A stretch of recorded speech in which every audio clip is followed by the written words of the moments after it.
ない。こんばんは。こんばんは、everybody. Hello. Can you guys hear me? 聞こえる? Does my mic work? I'm on my travel mic, guys. How does my travel mic sound?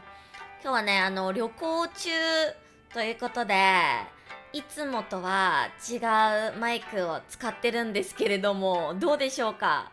ちゃんとはっきり聞こえますか？こんばんは。I usually say こんばんは because I always stream at nighttime, but it's afternoon. Oh wait, actually it's nighttime though for you guys in NA, so I guess I can't say こんばんは. We can hear you? Is the audio balance okay? 大丈夫？はっきりとルアの声聞こえてる？あと、BGM も大丈夫？聞こえてる？ I think the room that I'm staying in while on vacation has a little more echo, than usual, so it might sound a little bit different, but hopefully it sounds all nice and clear for you guys. Seems fine, I can hear you clearly. Okay. Thank you. What about the BGM? BGM の方どうですか？ BGM ちゃんと聞こえてます？ Does the balance between my voice and BGM sound okay? I had to reset everything. I had to set up everything all over again. So I'm not sure if everything sounds all good. BGM good? Good. Gucci? Okay. Okay, よかった。Thank you for confirming, everyone. ありがとう。Did you miss me? Guys, did you miss me? Did you miss me? It's been like a week. It's been like a week, probably, since I last streamed. So you missed me, right? Yes? Oh, I missed you too, Shannon. I missed you too. No. You guys did not forget about me, right?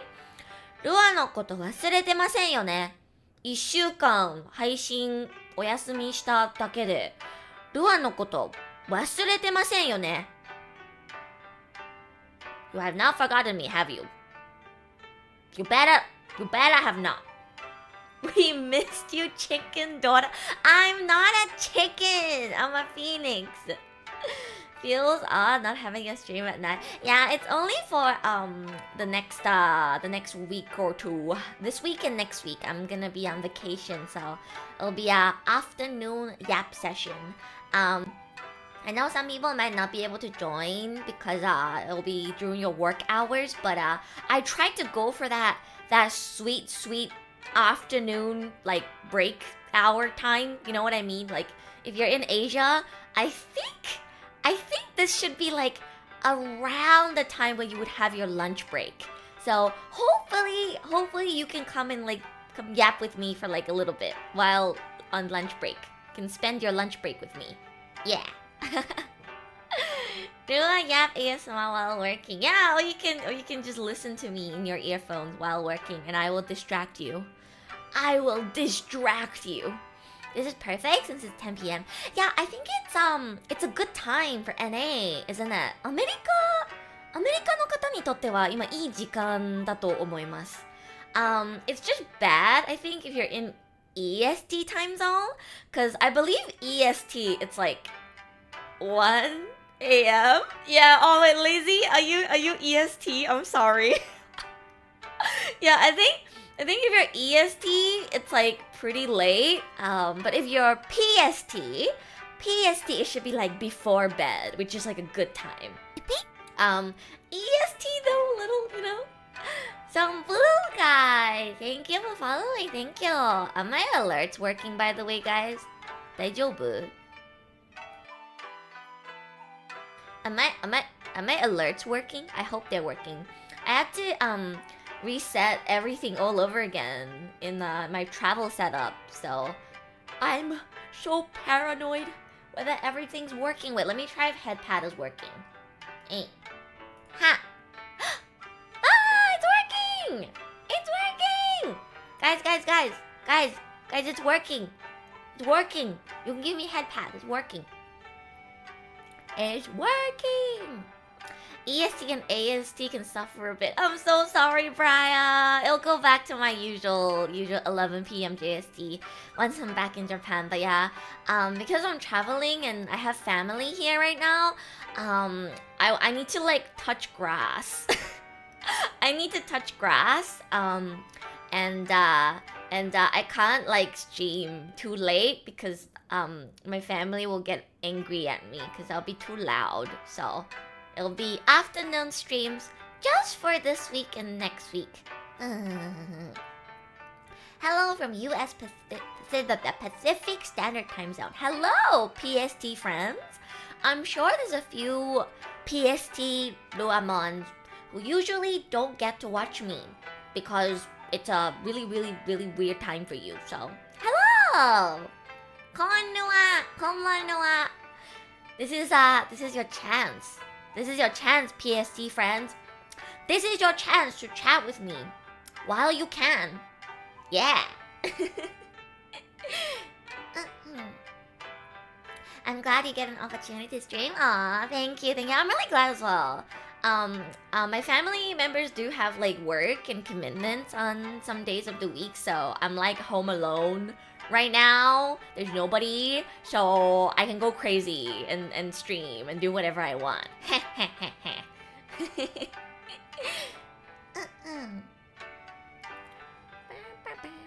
Any traditions you like for the holidays? Like things I like to do when I'm on vacation? Not sure. Traditions? Go to as many cafes as I can and drink a shit ton of coffee, I guess. How's your day going so far? It's been great! Corner Lady, hello! Good afternoon, good evening, good morning, depending on which time zone you're in. I am still in Asia, so it is afternoon for me. I just had a coffee. Coffee wo nomimashita. I had a coffee and a bacon egg sandwich. And I have some donuts. That I'm gonna eat as a snack if I get hungry. Yeah! Thank you for the headpad! Thank you! Coffee addict? Yeah, I'm addicted to coffee, guys. Coffee, ちょっと1日1回コーヒー飲まないとちょっとダメな体になってしまった。I cannot live unless I drink one coffee a day.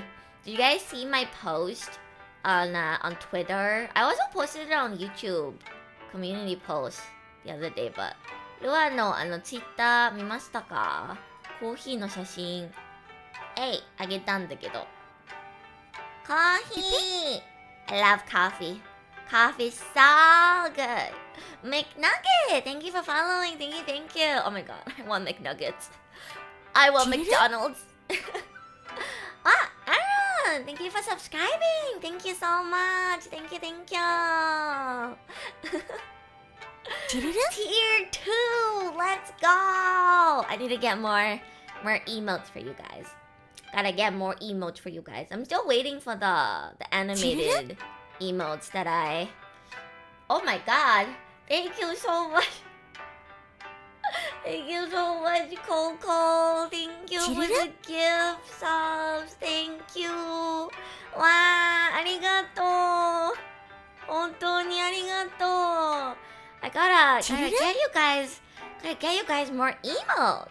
Again, guys, if you have any suggestions for specific emotes that you want me to get, let me know.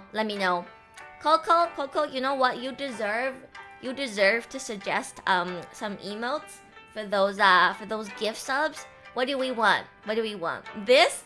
I was considering getting a clown one. I think a clown one would be really funny. Stabbing? That seems kind of dangerous, like Twitch POS wise. I mean, I've seen some people have like a yandere, like stabby emotes, but feels like it might be a little dangerous. Clown Rua. No. Clown Ruamon. You think I would be the clown? Oh, no. You're the clown. You think I would be the clown? No. You chat. You're the clown. Not me. It's you. Why do you guys think Mary has an ink dog clown and not a Mary clown? It's because chat is the clown, not the streamer. Like streamer, like chat. Oh yeah, the like big eyes, like shaking one is also really good. I want one of those. I don't know what they're called, but I need one of those.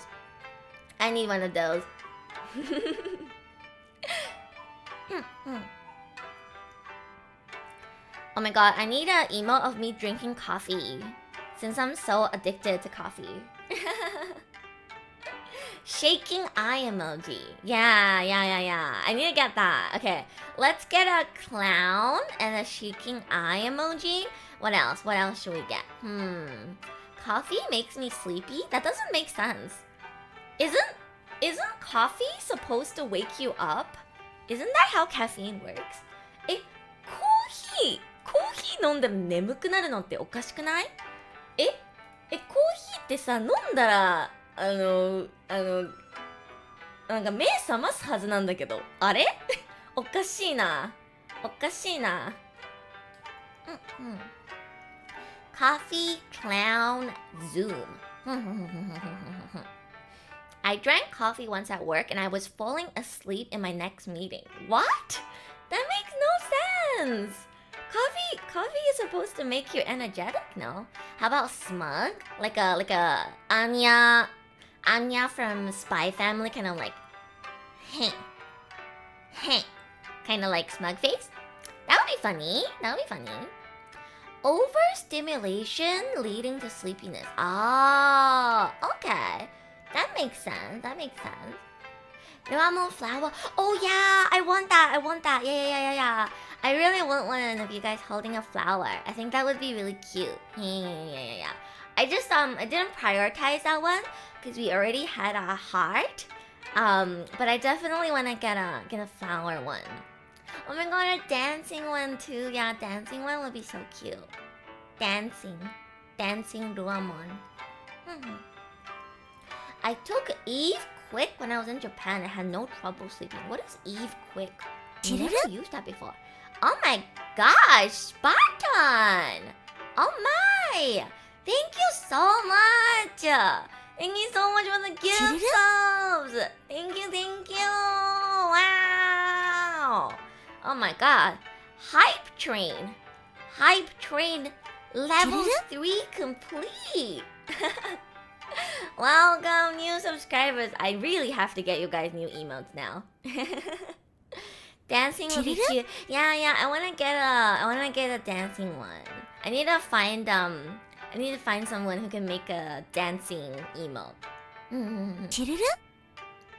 Ooh, a note-taking one. Yeah. I think note-taking would be nice. I'm debating if I should get like a static note-taking one or an animated one. I noticed you guys use Ash's note-taking one a lot. Ash's stream probably utilizes note-taking the most because he's always teaching you guys stuff. Every single time I drop by his stream, he's always like, alright guys, this Japanese word, that Japanese word. And I'm like, damn, he's actually committing to the pot of teaching you guys Japanese. Noted is a favorite. Yeah, I really like noting emote as well. Clapping emote. Oh my god, so many emote ideas. So many emote ideas. Gotta watch Ash to watch Toro. You watch Ash and me, and then you learn Japanese, and then you'll become Nihongo Jozu, and then you can watch Toro, and then you learn a whole ass new language from watching OMEN. It's all according to Keikaku. It's all a part of Ash's ultimate plan to make every single person in the universe speak Japanese. It's a conspiracy. It's a conspiracy. So many emotes, so few slots. I know, right? I need endless emote slots. I honestly could just get like a gif of me going as like a yap emote. I feel like that would work. Just my Rua model going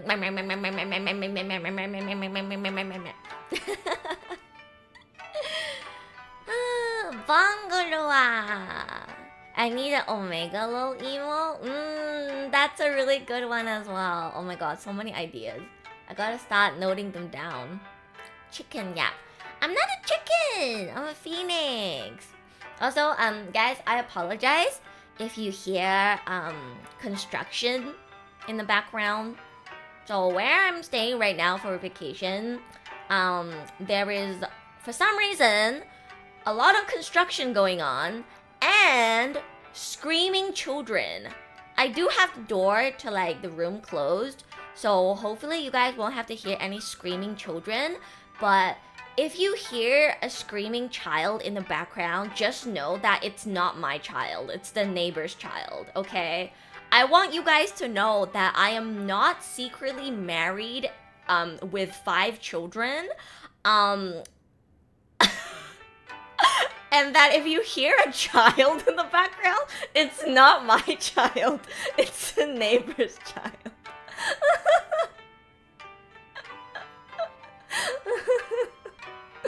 Of course not. It's 6 children. Barete shimatta no ka. Maybe 7. Barete shimatta no ka. Yeah, guys, can we get 10 subs in chat so I can feed my 7 children?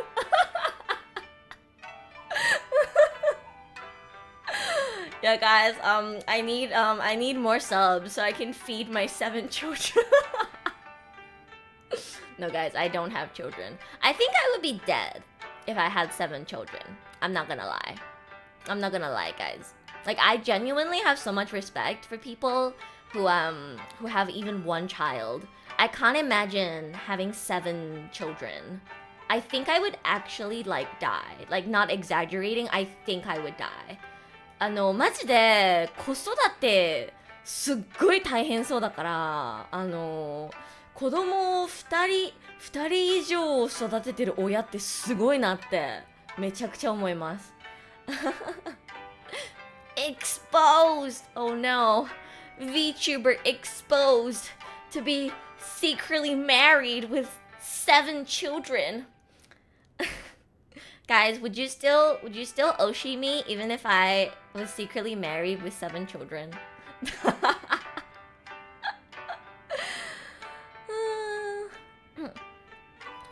What's that? You're having an affair with your love and deep space bae? I can't hear you over the children. No, guys, I'm loyal to Caleb, guys. I would never cheat on Caleb. I would never cheat on Caleb. I'm loyal. I need an emote of me hugging like a Caleb dakimakura. I think that's what we need. Wow, sub goal meet. Let's go. Has to be 10 children or no deal. Shit. I guess I gotta get pregnant 3 more times so that chat will still love me. Oh man.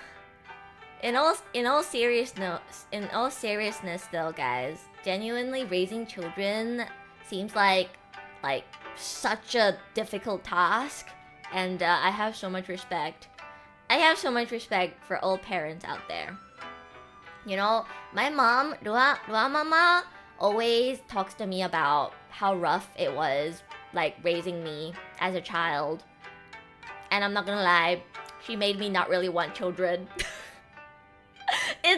This might sound really bad, but like I get where she's coming from. You know, it's like I've asked Rua Mama once, out of curiosity. I was like, Mom, if you could go back in time and choose to not have children, would you have chosen to not have me?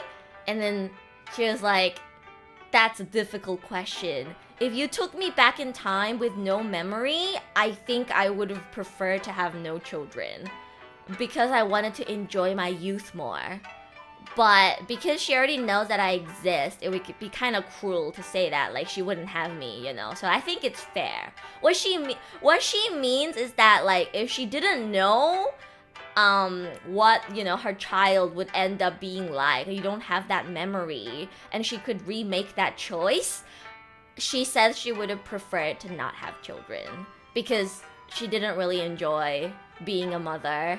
Because she gave birth to me, like, pretty young as well, and I think she had to, like, you know, quit her career, and she didn't get to, like, quote unquote enjoy her youth as much as she wished she could have.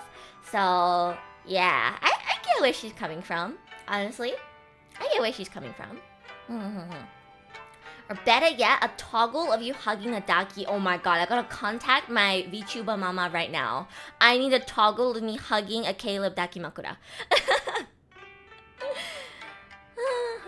Rua the screeching baby at 2 a.m. Yeah, my mom would always, like, tell me about how she would get no sleep when I was a baby because I would just go wah, wah, wah at midnight, and then, like, she wouldn't get any sleep. Honestly, like, I don't blame her. Honestly, I don't blame her, guys. I can see why. I can see why having a baby would be, like, super stressful. I don't blame her, honestly. It's okay. I don't want kids either unless husband is Caleb. Yeah, you're so real for that, Shannon. If my husband was hot and a pilot and also cooks like a Michelin star chef like Caleb, I would have a child too. Yeah. Caleb seems like he would be really good at helping take care of your of a child if you had a child with him. But Caleb also seems like he would get super jealous if you had a son. So it's risky, guys. It's risky. Don't you think, Shannon? Imagine, right? You have a baby with Caleb, and it's a boy. And then, like, you give your baby boy attention. Caleb is gonna, like, bitch and whine. He's gonna be so jealous. He's gonna be like, but where's my attention? Ever since Caleb Jr. was born, you keep giving more attention to Caleb Jr. What about me? I don't know. I feel like he would, like, be upset if it was a boy. But if it was a daughter, he would like spoil the daughter so bad, and he would murder any man that comes in within like a 10-centimeter radius of his daughter. That's my headcanon. That's my headcanon of Caleb as a father.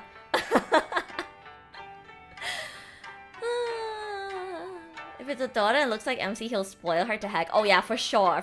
And he will literally send murderous glares to any man who even dares step a foot, like, close to his daughter. Oh yeah, for sure. Thank you for the stretch. Oh, I needed a stretch. Oh. Oh my god, yeah, dude. Caleb would murder any boy that gets close to his daughter.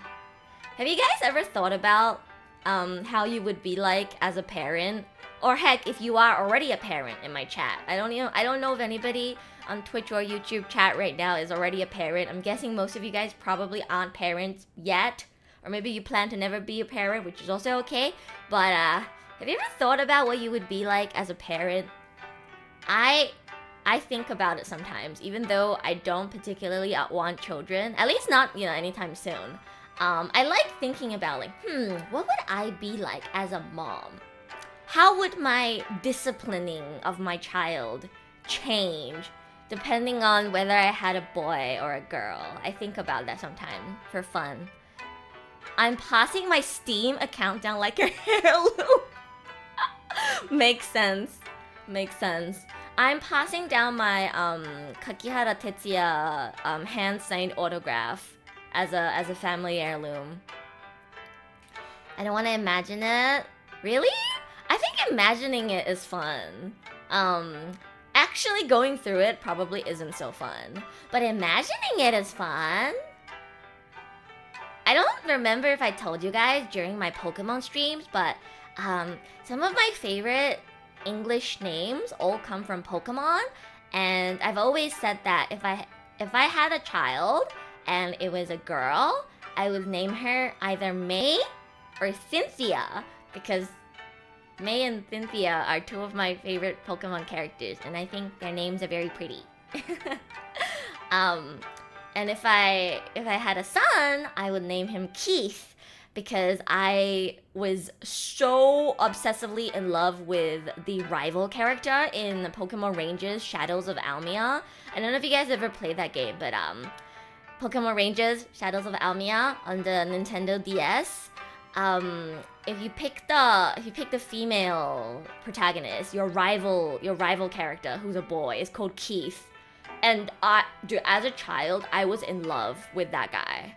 I still have a screenshot on my DSi of Keith reaching his like hand out, like his pixel arm out, and the text says like, "Come on, hang on to me, Rua," or something along those lines. Like I still have a screenshot of that on my DSi, guys. I was so obsessed with that guy.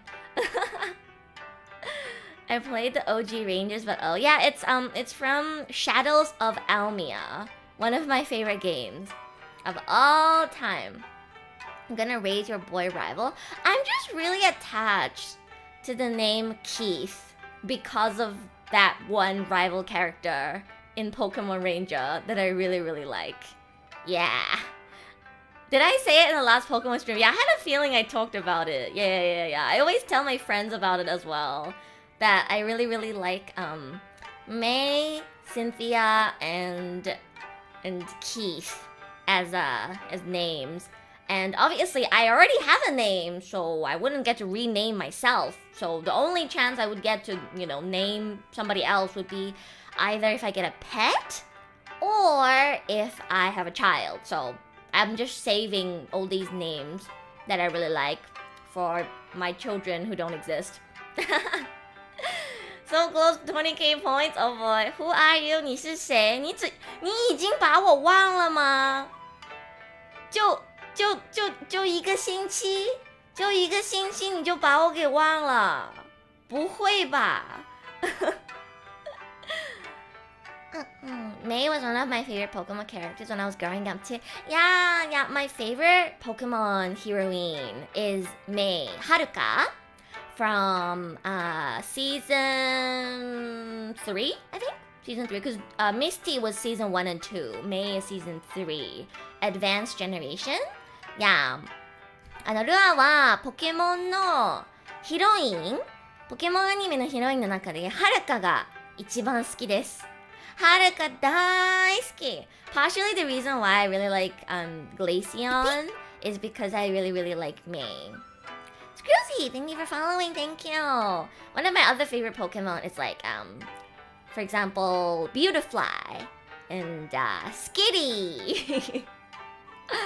A lot of my favorite Pokemon are Pokemon that May have. And I don't know, I just feel, it feels like fate.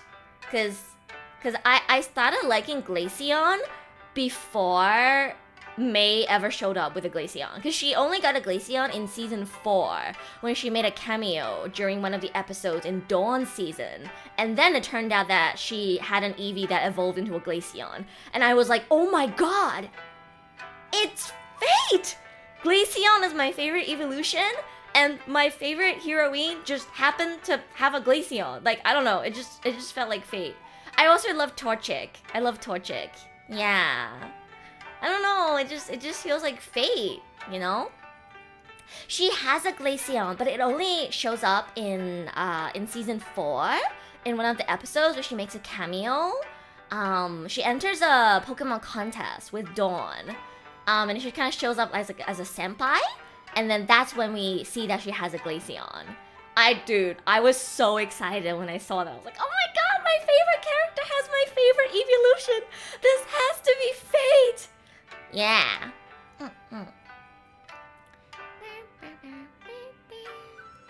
I I love Skitty. Oh my god. And May has a Skitty as well. She somehow just like has all of the Pokemon that I really like. Oh my god, we're talking about Pokemon again. I'm gonna play Pokemon, by the way, on Friday. I hope I'll be able to stream Pokemon. I did bring my Switch.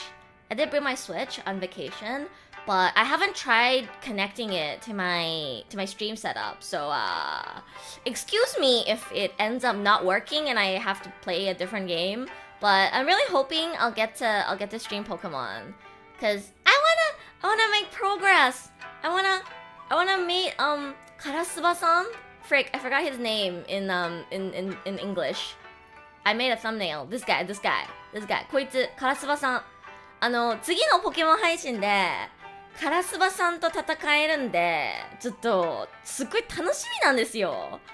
I don't remember how to say his name. But this guy, the Yakuza guy, we're just about to go confront the Yakuza, and I believe he is the trainer that you fight for the next rank up match. So I'm really excited. Corbo. Okay, Corbo. He's called Karasuba in Japanese. Karasuba. I know he's really popular. Really popular. So I'm super excited. I was just about to go to sleep for the night and was scrolling through Twitch one last time when I saw you and just wanted to say I love your model. Aw, thank you so much, Scroozy. That makes me so happy. Thank you. I hope you have a good night. It always makes me so happy when people just like drop in and give me a comment just to say that they think my model is cute. It makes me so happy. Extra happy, so because I half designed my own model. I know a lot of people assume corporal VTubers just get like pre-made models, but like I've said multiple times, all of the OMEN members, we actually got to design our own models. So Ash's look, Toro's look, my look, it's all based on our personal preferences and what we like in the design. So to have my design complimented makes me extra happy because I was the one who came up with the concept. And even though it was my mama who did all the heavy lifting on drawing the details, I was the one who pieced together a mood board and came up with the overall concept. So it makes me really happy. It makes me really happy that people like my design. So he asked for the diapers. Good question. Maybe he did. Hi, I just stopped. Hopefully you're having a great time. Thank you, Bill, on YouTube. Thank you. Little Pebble, thank you for following. Thank you. Good question. Maybe Ash did ask for the diapers. Maybe he secretly wants to be a baby. Maybe. I've seen Ash's mood board, by the way. He showed me the mood board that he made for like the character before it was designed. And he had a bunch of otome game ikemen boys on the mood board. Oh my god, chat. He also had the famous Japanese figure ice skater Hanyu Yuzuru on his mood board. Can you believe this? I think that was the one that stood out to me the most. I was like, huh? Hanyu Yuzuru? What is he doing there? I thought that was so interesting because I didn't have any real people on my mood board for my character design. So I was like, damn, I didn't think about putting a real human being on my VTuber mood board. That's such an interesting idea. Yeah. I wonder if people can guess what characters I had on my mood board for my design. Withering waves. I'm not even trying to hide it. I'm not even trying to hide it. Hello, my name is Sakuraha Rua from ASTRALINE Gen 2 OMEN, and my favorite gacha game is Wuthering Waves. Nice to meet you. I know some people get offended when like people say their design reminds them of a gacha game, but personally, I would take it as a compliment. Personally, I would take it as a compliment because I love gacha game character designs. So, did you have more than one? Oh, of course. It's only natural, right? If you're trying to come up with your own unique character, that you wouldn't just have one reference. You would have multiple references and take inspiration and elements from multiple character designs to create a unique looking character. Yeah. So, I might look similar in certain aspects to one character, but it would never be like one-to-one to an existing character. I am my own unique design, you know? It should be a compliment. I don't know why people are mad. Yeah, I know, right? Personally, I would take it as a compliment, but again, maybe that's just because I like gacha games. Some people don't like gacha games, so came out really cute. Thank you. I know I'm cute. Compliment me more. I know I'm cute. Thank you. Compliment me more. I need people to stroke my ego more. Compliment me more. More. Oh my god, I just got right into yapping and I didn't even like talk about my vacation. Oh my god, wait, I want to show you guys something. Thank you for the head pat. Thank you. Guys, look at this. じゃじゃーん。可愛くないこのサムネ。可愛くないねえみんなルアのマシュマロに質問送って。Wait, I'm gonna drop the link to my marshmallow again. I was gonna do a marshmallow Q&A today, but we didn't get enough questions, so I couldn't do one. So I'm gonna share this link again. かわいい。ありがとう、ゴキブリさん。嬉しい。ゴキブリさんもね、よかったら、ルアーマシュマロ作ったんで、マシュマロによかったら、質問を送ってください。We have, let me check. I believe we only have like 7 questions? I wanted around 10 at least before doing a marshmallow stream. So please consider sending in some more questions and then I should be able to do one next week. Let's see. 1, 2, 3, 4, 5, 6. Oh, we have 8. We have 8, but one of the questions is Kalkuro or Ling Yang. Guys, can we please have some better questions? I would appreciate some more deeper questions, please. Thank you. I'll answer your question right now. We have 8, but one of them is Kalkuro or Ling Yang. Personally, I would prefer some more thought-provoking, deeper, interesting questions. But yeah, if I had to pick between Kalkuro or Ling Yang, I guess Ling Yang, because I like cute boys, and he's voiced by Hanai Natsuki. Yeah, there you go. I answered your question. I'll try to throw a question in there. Thank you. I should actually pin the marshmallow link. Let's go. Send Lua a question here.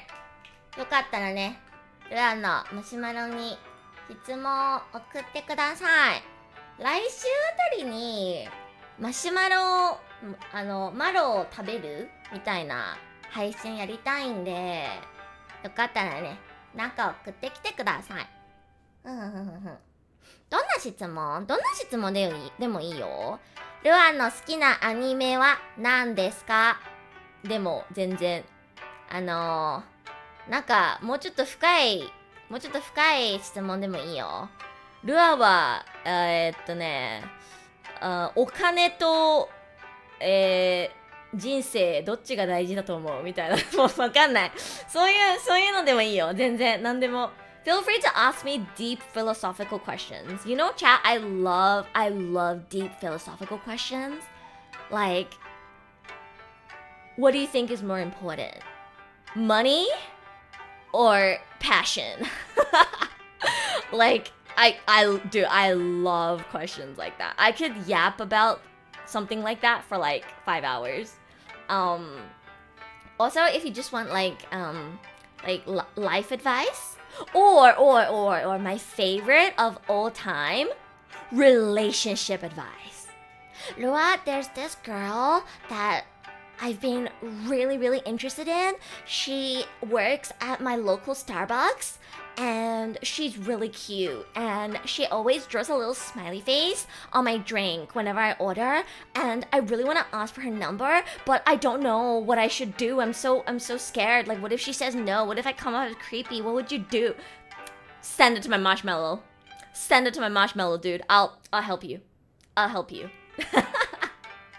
ルア恋愛相談とか人生相談に乗るのが大好きなので、ぜひ匿名であることを利用してなんか送ってきてください。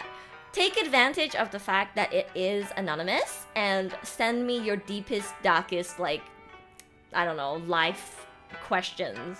I'll take it. I am a dating expert. Yes. Hi, Natural. Yes, I'm currently on vacation and I have touching grass obligations. And also my family will kill me if I stream too late. So, for this week and next week, until early February when I return to Japan, I will be streaming around this time. So, if you're in PST time zone, great for you. Yeah.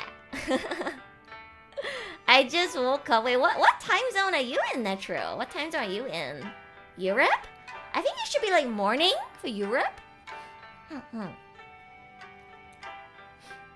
Can we set a rule to not have those personal questions? I mean, I'm saying send it to my marshmallow so that I can pick it, right? Like, obviously if somebody like goes really deep into trauma dumping, or something that would make viewers uncomfortable, if it's in my marshmallow inbox, I have the choice to ignore it and just be like, sorry, that's a little bit too much. I think you should, actually see a therapist for that. That's why marshmallow is good, because I can filter out if there are any inappropriate questions. So me personally, I don't mind giving people advice on personal things, as long as it's not too much. Like, literally, if you're crushing on a boy or a girl and it's just a cute little innocent, how can I get their number? Do you have some tip and tricks on how I can approach somebody I'm interested in without being creepy? Like, I think that's a fun topic to discuss. I'd be glad to help you. It might help someone else as well. Yeah. I'm not a professional or anything, but like, I've always been told by my friends that I'm really good at giving relationship advice. 昔からね、ルアよく友達から恋愛相談されるので、どっちかというと得意と思いますよ。I think out of OMEN, I am the best to ask for relationship advice. And Ash is definitely the worst to ask for relationship advice. Just saying. I can't say for the Origin members. I can't say for Mary, Lumi, and Alfie. But I know for sure in Omen, I'm the best one. I'm the best one to ask for relationship advice. For sure. Toro will just be like, I like food. Toro is very cute and sweet and innocent, and Ash is kind of fucked up in the head in a funny way. In a funny way. I'm not dissing him, guys. I'm saying that it's his unique charm. If you're looking for like serious proper relationship advice, you probably shouldn't ask Ash. But if you want a good laugh, you can try asking him. Lumi have the riz. Is Lumi good at giving relationship advice? I would love to do a stream dedicated to giving relationship advice. Maybe on Valentine's Day. I think that would be really fun. Got this? No. I'm not dissing him. I'm saying he's got a very unique outlook on relationships. Yeah. I'm actually saying this because OMEN, we had a group call a while ago, and Toro and I were like having a chat about relationships, just in general, you know, just girls having girls talk, and then Ash was sitting there like silent, 0 words, didn't say a single thing. And then I was like to Ash, hey Ash, come on, join in the conversation. What are your thoughts on relationships? And then he was like, you probably shouldn't ask me. I'm like the worst person to ask. You wanna ask me about relationships? Probably not a good idea. He said that himself. It's not me, guys. It's not me. He said it himself. I was trying to, you know, include him in the conversation, and then he was like, yeah, probably shouldn't ask me. So, yeah.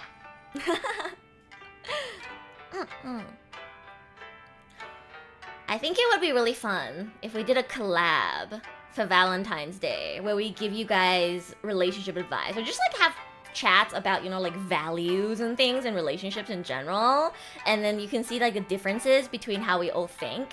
Am I the only one who really likes talking about relationships? Like, you don't even have to be in a relationship. I just like talking about the concept of it, and like values and boundaries. Ugh. I love talking about values and boundaries and consent. Oh, it's so good, guys. It's I don't know what's wrong with me, but I really like talking about values. I love hearing people's values. I like people explain to me their thoughts on things. And I love it when we don't share the same values, but we're able to like reach an understanding. That's me and Ash. Like, me and Ash, we have very different values and outlooks, I think, towards a lot of things in life. But he explains his thought process and his values on things in a way that is very interesting to me. Like, I don't agree with him, but I am intrigued by the way he thinks, if that makes sense. That's like the best type of conversation you can have with someone, where it's like, you think differently to me, but I see your point of view. That's very interesting. I don't think I could ever live like you do, but that's interesting. You know what I mean? Like, it's very fun. Very fun to talk about. Relationship dynamics are interesting to me too. Right? Chatting about relationships is so fun. I just love Mizu-chan. Yeah. He's just in love with Mizu-chan. Relationship is interesting as long as there's no drama nonsense. Oh yeah. I actually prefer just talking about the idea of relationships in general, more so than actually talking about a real relationship, if that makes sense. Like, for example, I like to talk about romance anime with people and explain why I like the way a love story is written in a certain romance anime, but not so much how it's written in another one, if that makes sense. That's like one of my favorite things to talk about. Actually, now that we're on this topic, guys, what is your favorite romance anime? Let me know. I'm curious, because I have very strong opinions on romance and like romance writing. Hello, Doc! How are you doing? Good morning, good afternoon, good evening, depending on which time zone you're in. It is afternoon for me right now. I am on vacation, but I need to get the yap out of my system. So I am here yapping with you guys for a few hours, even though I technically should be touching grass. I'm taking advantage of the fact that my family's not home right now, and I'm gonna yap with you guys until they come home and I have to go touch grass. Actually, oh my god, I need an actually emote. Gonna go 5 minutes cause work. Aw, good luck with work. Good luck with work. Drama like cheating? Ugh, oh my god, yeah, no, it's I don't like relationship drama. I just like talking about values. And it doesn't have have to be relationships, just like life values in general as well as interesting to me. Trying to remember if I watch any romance anime. You guys don't watch romance anime? 今みんなに好きな恋愛作品、恋愛がテーマになってる作品の話聞いてるんですけど。I didn't realize stream was start earlier. Yeah, only exclusively until February 4th. Lua is on vacation, so I'm streaming in a different time zone. I'm glad that so many of you guys can still show up, even though this time is so different to my usual time. But if you have to go to work or you can't stick around, don't worry. You can always enjoy the Yap as like a podcast or something in the VOD. So, yeah.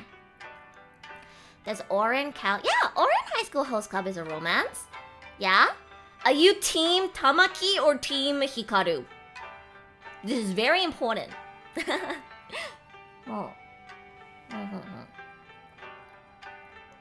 I read manga more than watching anime. That's fair. You can tell me your favorite romance manga.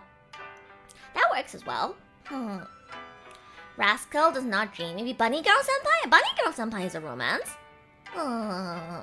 Clannad. Ooh, okay. Interesting.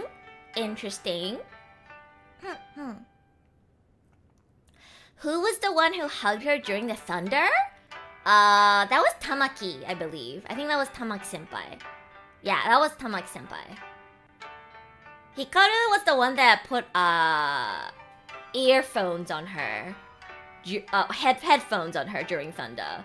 Tamaki was the one that hugged her, I think. Domestic girlfriend. There is no way I asked my chat, what is your favorite romance anime? And your answer is Domestic Girlfriend. Best romance ever? There's no way. You are so cooked if you think Domestic Girlfriend is the best romance. If you think it's like a good drama, like honestly, I won't judge you. No, for real, guys, I'm fair. If you think Domestic Girlfriend is a good drama, I'll take that.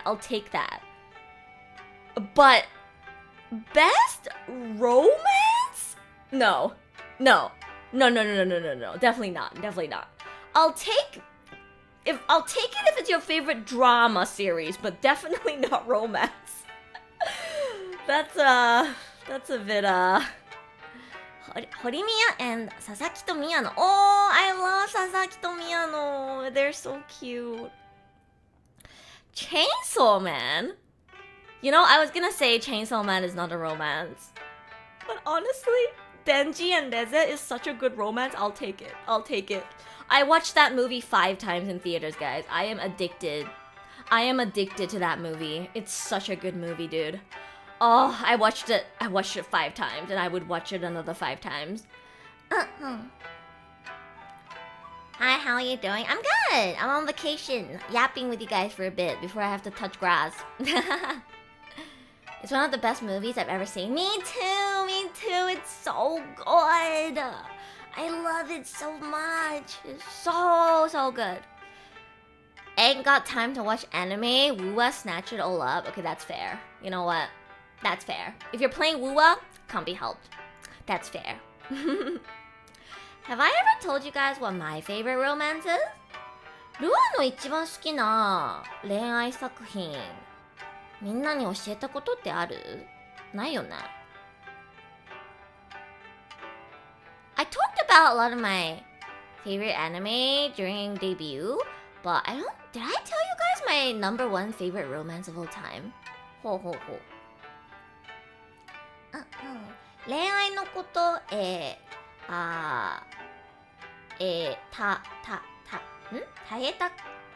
待って。恋愛のこと下手だから、こんな制作をあんまり見ない。恋愛アニメあんまり見ないってこと？そっか。恋愛アニメ面白いよ。めっちゃ面白いよ。ルは少女漫画とか大好きだからさ、めちゃくちゃ恋愛作品見てるんですよ。I really like shoujo shoujo manga, shoujo anime, so I've watched a lot of romances. I actually used to exclusively watch shoujo and romance before I started watching shonen. What is it? Okay, let me tell you guys. My favorite romance of all time and why it's my favorite, okay? Drum roll. It is Lovely Complex. You guys know that? Have you guys heard of it? ロアの一番好きな恋愛作品はラブリーコンプレックスです。めちゃくちゃ古い作品なんですけど、漫画もアニメも大好きです。Heard, never watched. Based, thank you, Blooming. Thank you. You're also based. Haven't watched the anime? Okay, let me sell you guys on it. Okay, let me sell you guys on why it's my favorite romance. I'll explain to you guys why it's my favorite. There's a live action, right? I think there is, yeah. There's also an anime. There's an anime with quite a lot of episodes, and also the manga is really good as well. I've watched it maybe like 12 times because I keep forcing my friends to watch it, and I think I've done like 10 watch-alongs with people in Discord because I just want people to watch it so bad. Search it up, it looks interesting. It's really good. Okay, let me explain the premise and why I love it so much to you guys. Okay, so Lovely Complex is about this girl called Koizumi and this guy called Otani. And Koizumi, the girl, she is very tall for a girl. Again, this is Japanese standards, okay? She is 172 centimeters, I believe. A little over 170. Which might not seem that tall to you if you are from America or like Europe, but for a Japanese girl in middle school, high school, over 170 is like extremely tall. You would be taller than most of the guys around you, right? So imagine she's more like 180 as a girl in your country if the average height is taller, okay? And then the boy, Otani, he is short, on the shorter side as a boy. He's a short king. He is, I believe, around 156. Yeah, he's around 156 centimeters. So we have this girl who's on the taller side and a boy that's on the shorter side. あ、トロちゃんだ。スタジオ行く前だけど挨拶。おー、ありがとう、トロちゃん。いらっしゃい。あ、トロちゃんはなんか笑ってる。絵文字入れてる。すごい。お揃いになってる。かわいい。かわいい。お揃いになってる。かわいい。スタジオに行くってことは収録に行くのかな。頑張ってね。ルアはちょっと夜家族と晩ご飯食べに行くんだけど、だからお昼にちょっとみんなで雑談しようと思います。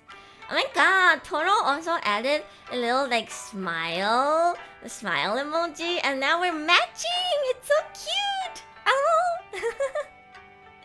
so cute. New emotes, let's go! Oh my god, we also have a total dancing as well. Let's go! Yeah, we're matching! Matching! 素敵なご飯の時間を過ごして、ありがとうね。Oh my god, we're matching now! Let's go! So cute.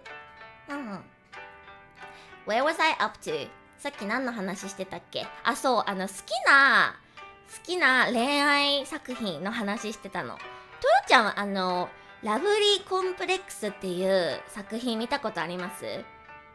ルアが一番好きな恋愛アニメ漫画なんだけど、身長172センチのちょっと背が高めな女の子と156センチのちょっと身長が低めな男の子の話。そう、大谷くん。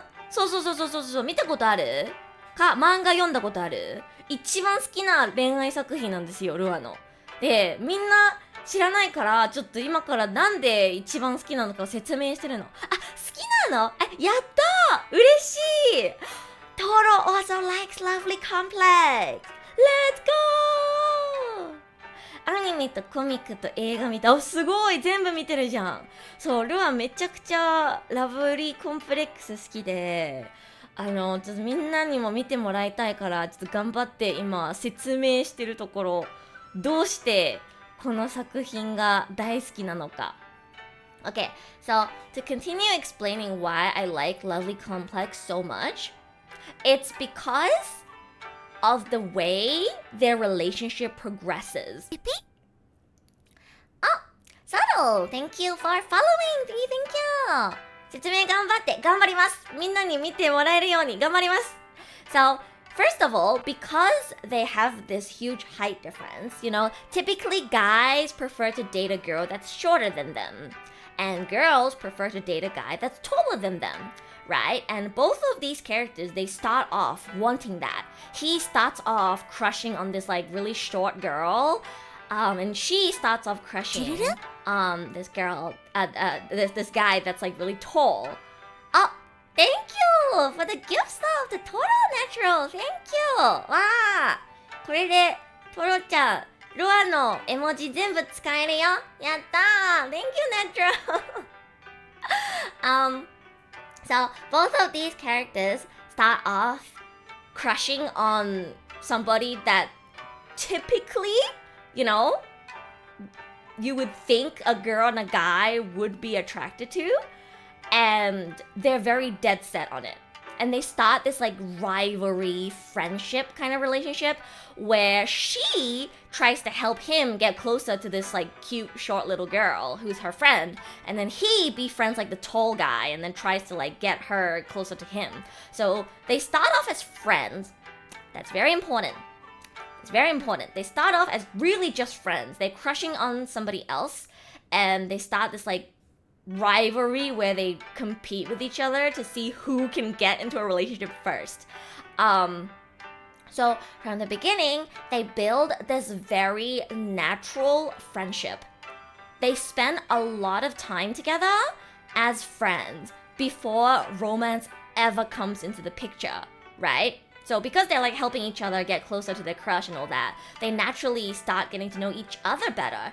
And through their interactions with each other as friends, they realize that despite their clear physical differences, her being really tall and him being really short, and them kind of looking like a manzai combi next to each other, they actually share a lot of similar interests and hobbies. They both like the same artist.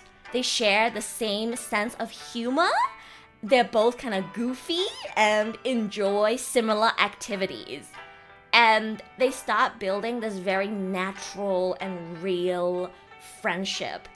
When you see them together, you can see that they genuinely just enjoy spending time together. And it's a very natural and slow progression of showing two people coming together and really getting to know each other naturally. And first of all, I really like how that's written. It's not that they just meet and then immediately are interested in each other, or they meet and then immediately fall in love. They don't even just meet and immediately become friends. It takes time for them to be oh, you like that too? Hey, yo, I like that as well.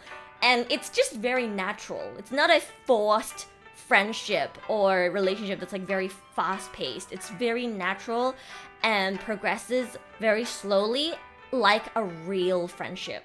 So, first of all, that's what I really like. And then I also like that the way romance comes into the picture is very, very subtle and also realistic. I don't know if you guys have ever experienced having a crush on one of your friends. I definitely have. And it's not instant, right? You don't just one day suddenly go, oh my god, I think I'm in love with my bestie, if that makes sense. Usually it's a combination of little moments. They do a little subtle gesture on one of those days that makes you go, oh, I think my heart flooded a little bit. But you don't think much of it, you brush it off.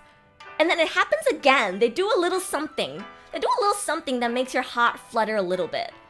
And then it's an accumulation of those little moments where they're nice to you as they usually are, or they're teasing with you or bantering with you as usual, but maybe it felt a little extra special. And then after a few times, you're like, oh shit, I think I might be catching feelings. And then you'll go through that emotional turmoil of, wait, am I in love with my friend? What do I do?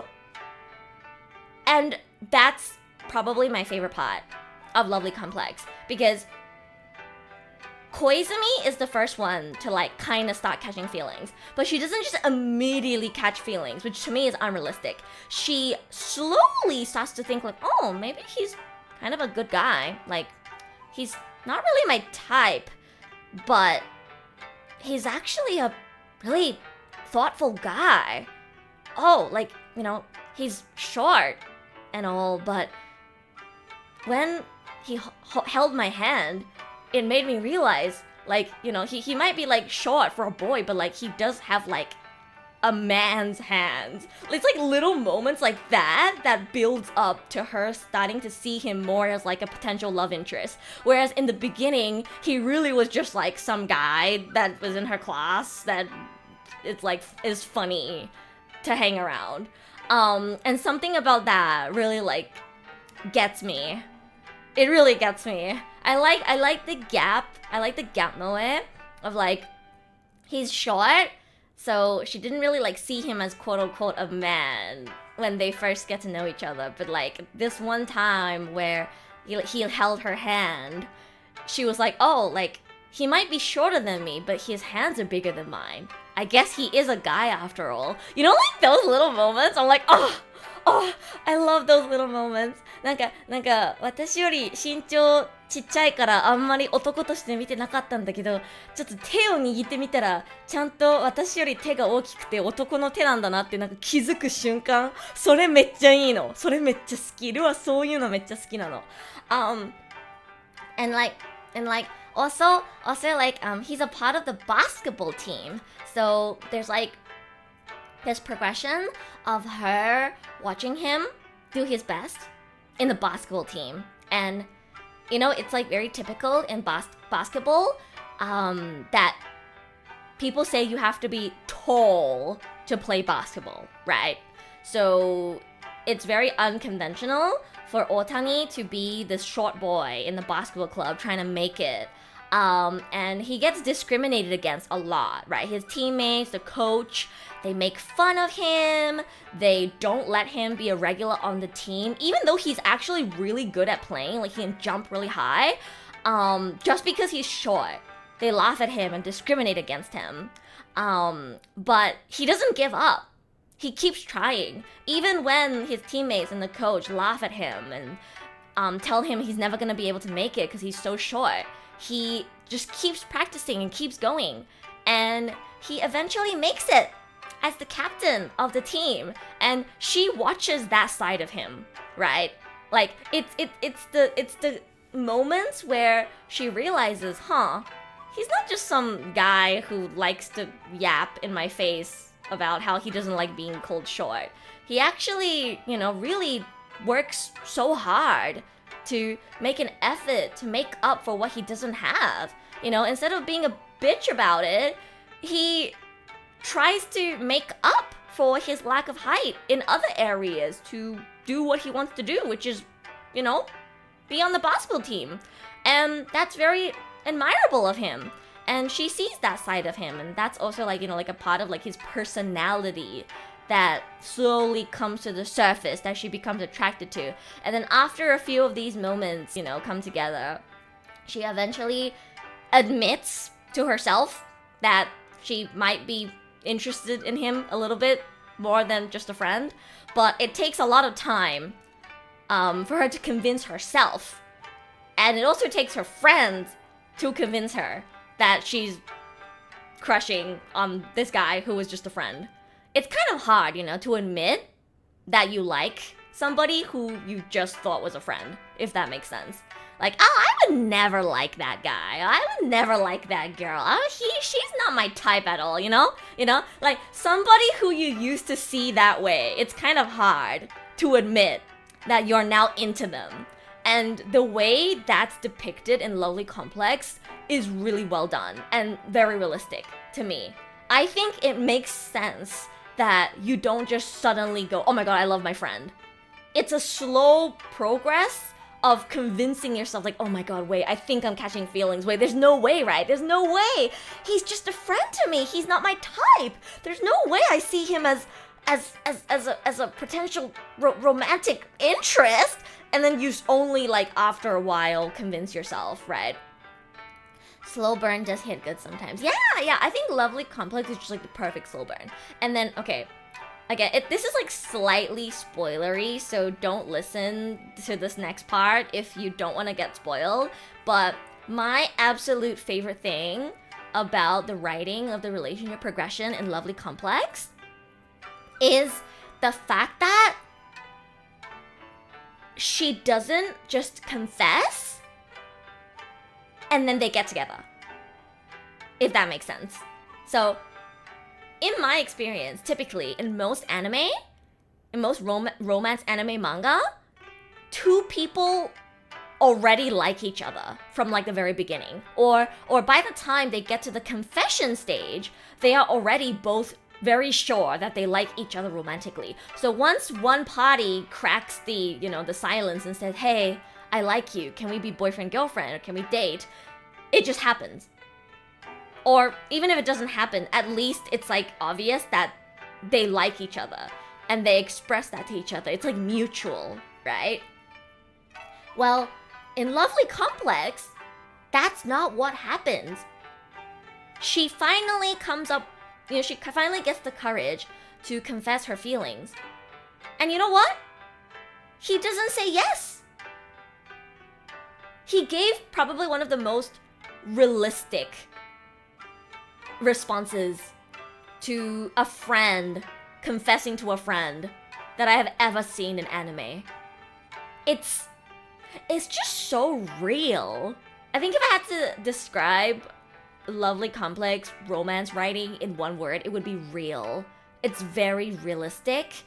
It wasn't a straight up no, but it's also not as easy as yes, right? It's like, hey, we've been friends for a really long time, and if you ask me whether I like or dislike you, obviously I like you. You're super fun to hang out with, and I see myself smiling a lot and having a lot of fun when I'm with you. But if you ask me now whether I'm able to suddenly just think of you in a romantic way, I can't really say. I can't really say if I know if that's how I feel. And it was just like such a raw and real way to respond to a friend suddenly coming out and saying that they now have feelings for you. And it's like, you like this friend, you love spending time with them, you can see yourself having a great time with them, but to be able to just suddenly transition from friendship to something more is a little, like, you have to think about it a bit more. And I just, like, it was heartbreaking. It was so heartbreaking. But at the same time, I really like the way the story was written, because I think that's very realistic. And I really love that he didn't say yes. One of my pet peeves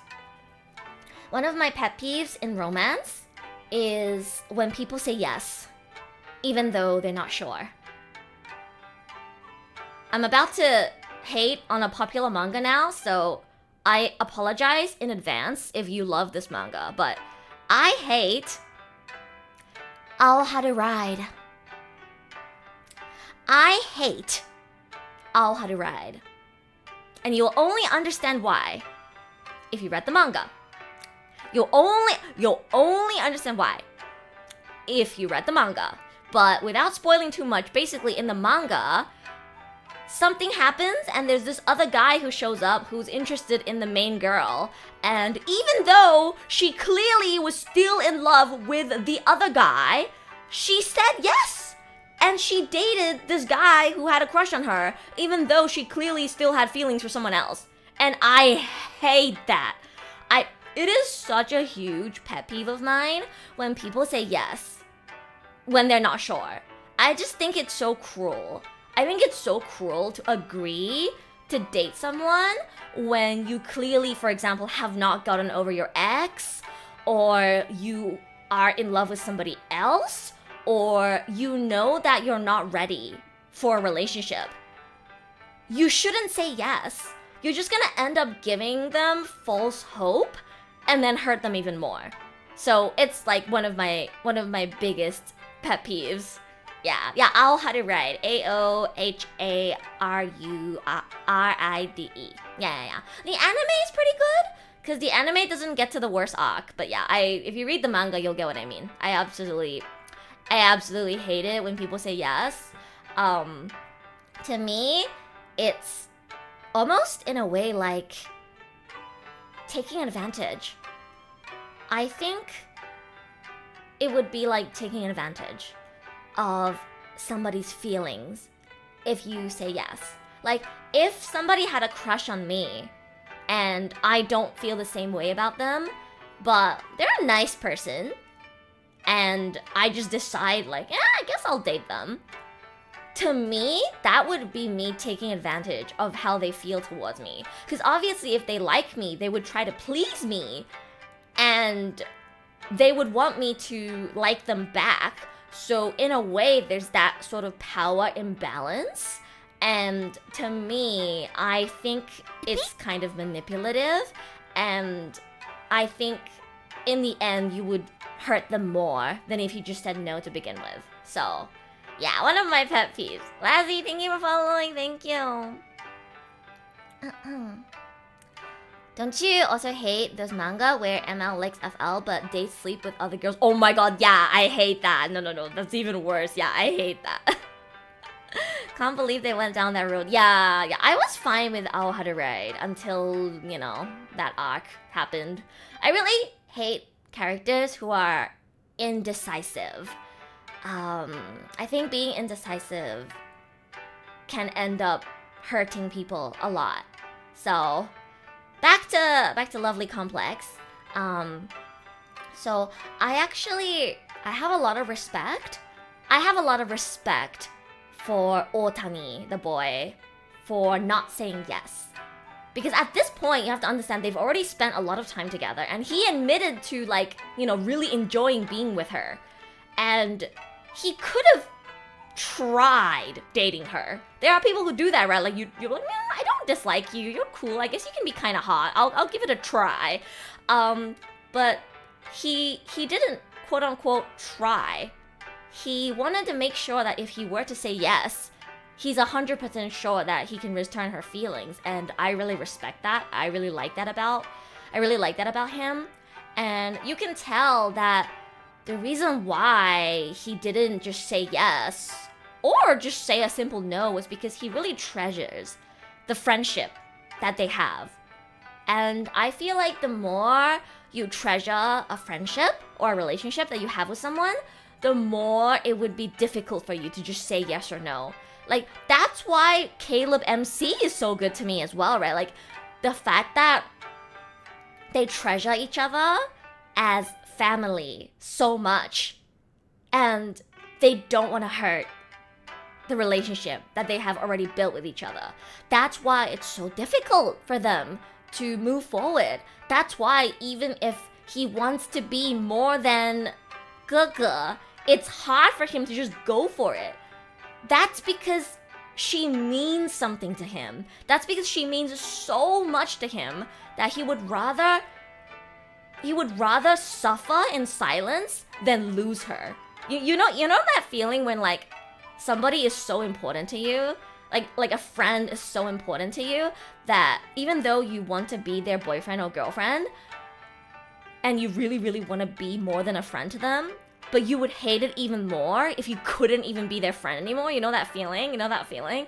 Like, to me, not being able to easily accept a confession or not being able to easily confess to a friend shows that you really value the friendship and the relationship that you have with this person. And that's something that's very special and something that I've personally gone through many times in my own life. And that's very much depicted in the Lovely Complex between Otani and Koizumi. You can see that they value each other's company and they value the friendship they have a lot.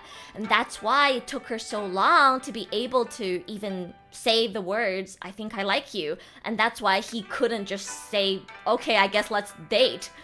It's such a good build-up. It's so good. Thank you for the head pat. Thank you. And yeah, it's one of the only romance that I've ever watched / read where even after like over 20 episodes and there's a confession, the characters don't just get together immediately. There is a rejection before they eventually do get together. And I think that progression makes the moment where they do end up together even more powerful. Because, like, she confesses to him. He says no because he doesn't want to say yes when he's not sure.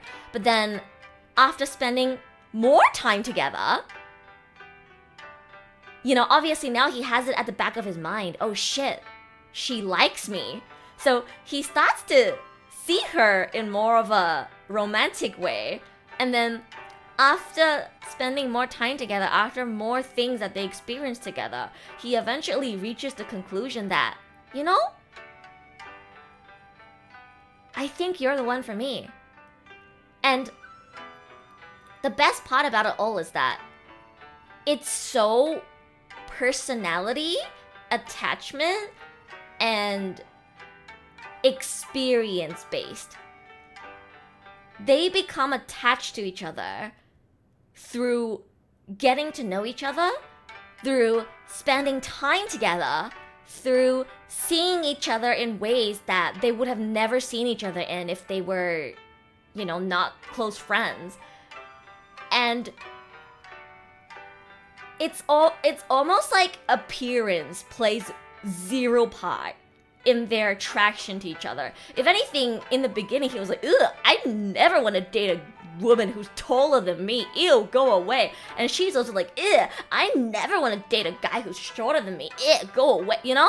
And it's like, the fact that they ended up being attracted to each other and ended up dating is so powerful because on paper, especially in terms of physical appearance, they are not each other's type at all. They are like the polar opposite of each other's type, like aesthetically. And yet, they fell in love. And it was through a slow process of spending time together, getting to know each other, seeing these shiny personality traits that you would only know if you were close with them. And it's so rewarding and it feels so genuine. This might be a hot take, but I really don't like it when in a romance, a character like falls in love or has a crush on another character just from them being hot. You guys know what I mean, right? Like, it's pretty common. To me, it doesn't matter if later on they have development. I immediately don't like a romance if from the very beginning, how the characters initially become attracted to each other is just, oh, she's cute, oh, he's hot.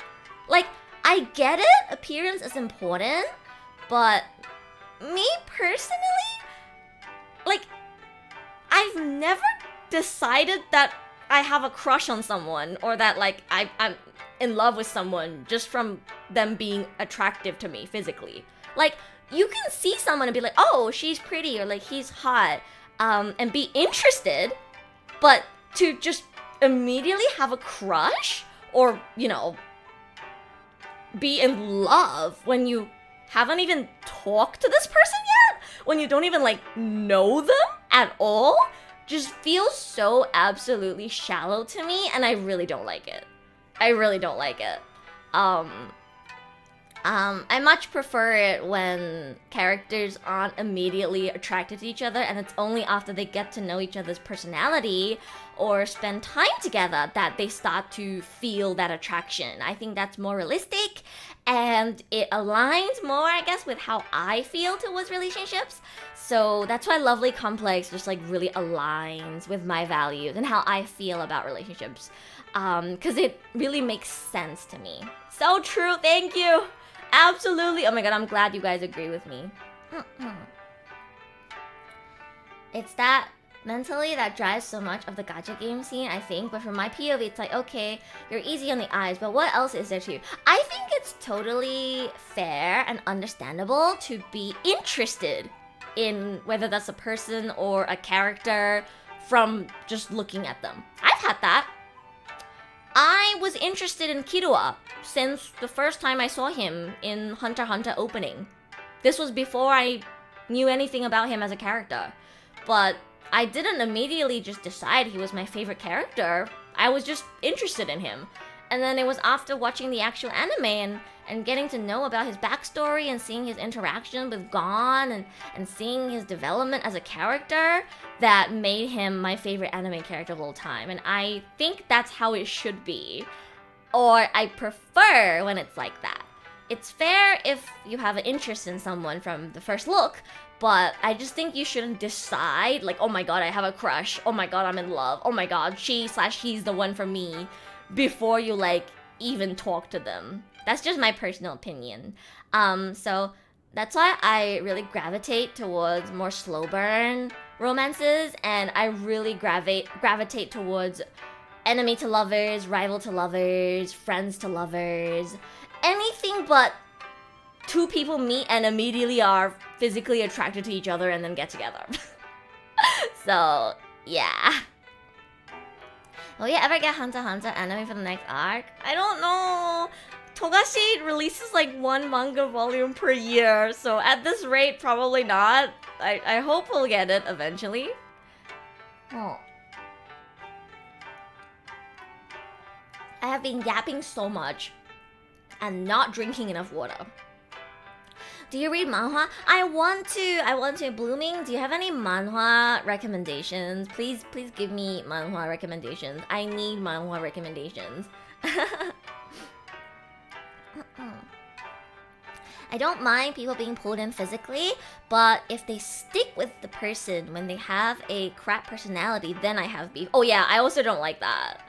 I also don't like that when it's like, oh my god, he/she is a horrible person, but she/he is hot, so I'll deal with their bullshit. Like, no, I don't like that. I don't like it when appearance is the most important aspect. I think it's fair to care about appearance. I think it's fair for appearance to be a part of why you like someone, whether that's a real person or a character. But I just think it should never be the number one most important thing, if that makes sense. If the way a character or a person looks is the most important factor to why you like them, I can't help but feel that's a little shallow. I don't know, maybe it's just me, I don't know. I had this debate with my mom. I had a debate with my mom on this once, and my argument was that appearance should never be as important as like personality. And my mom disagreed with me. My mom disagreed with me, and she was like, but Dua, imagine waking up every morning to a man that's ugly. You would hate your life. I was like, Mom.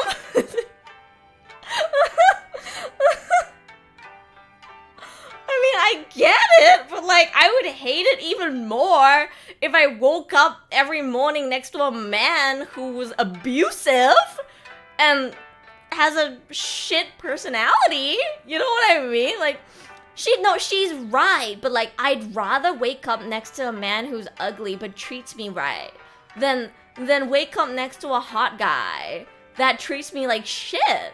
Like, I'm not saying that appearance isn't important. I'm just saying that priorities. In terms of priorities, like, is personality not the more important one? Like, obviously, if you can have both, right? If you can have the both of best worlds, like, be with someone who you are physically attracted to and they're, like, nice and, you know, have a good personality. But like, if you had to pick extremes, my argument was that I think personality is more important, you know? Like, yeah, like Spartan says, physical appearance you can always change with work, and that doesn't mean like surgery, makeup, losing weight, going to the gym, dietary habits. I feel like there's so many things you can do to change your appearance. You might not go from, you know, looking chopped to looking like Jungkook from BTS, but you can surely go from looking chopped to looking not chopped, if you know what I mean. Like, I don't think it's that hard to just like change up your lifestyle, to look a little cleaner, you know, get a new haircut, maybe start exercising a little bit and eat healthy, and then you'll have like a better complexion. Maybe, you know, your new hairstyle will complement your features better. And again, like I said, you might not look like Jungkook from BTS, but you will look better, you know? I don't know about you guys, but I almost say never. Like, I don't think I've ever seen a person and being like, oh my god, this person is so ugly that just looking at them makes me want to throw up, if you know what I mean. But I've seen and heard stories of people with personalities so bad that just reading about it makes me want to throw up. Does that make sense? Is it just me? Do you guys get what I mean? Like, yeah, like there are ugly people, but like, I don't ever see someone who's so ugly that it makes me like physically sick just looking at them. Whereas I have read stories about things people have done to their partners that is so horrendous that it makes me sick to the stomach. Does that make sense? Like, priorities. Priorities, you know? Priorities? Yeah, exactly. So yeah, that's an argument, or not argument, debate that I had with my mom. Makes sense? Makes perfect sense. Okay, I'm glad I'm making sense. Yeah. Just to be clear, it's not that I'm saying looks don't matter. Looks are matter. Obviously, if I wasn't a cute anime girl, you guys wouldn't be watching my stream. If I was bald and I wasn't a cute anime girl, you guys wouldn't watch my stream. Looks are important, guys. I know. It's totally valid to care about looks as well. I just think if you had to choose one or the other, personality is king, you know? I thought you were a chicken. I'm not! I'm a phoenix! I would watch more for bald, god damn it. You are not bald? I'm not! I have hair. People love Wario? Like Wario from Mario? That guy? Wait, is Wario bald? Wait a second. Wario is bald? ちょっと待って。マリオのワリオって、ハゲなの？Wait. Oh, you're talking about ugly bastards. Oh, I thought you were saying Wario is bald. So I searched up a picture of him and I was like, I don't remember Wario being bald. I was literally just playing Mario Kart with my family the other day. Because I brought my Switch. So I was playing Mario Kart with my family. And I was like, I don't remember Wario being bald. He had hair. Waluigi is hotter? Damn. Do people love Wario? I feel like he's one of the least popular Mario characters. Real question, who won the race? Obviously me. Heh heh heh.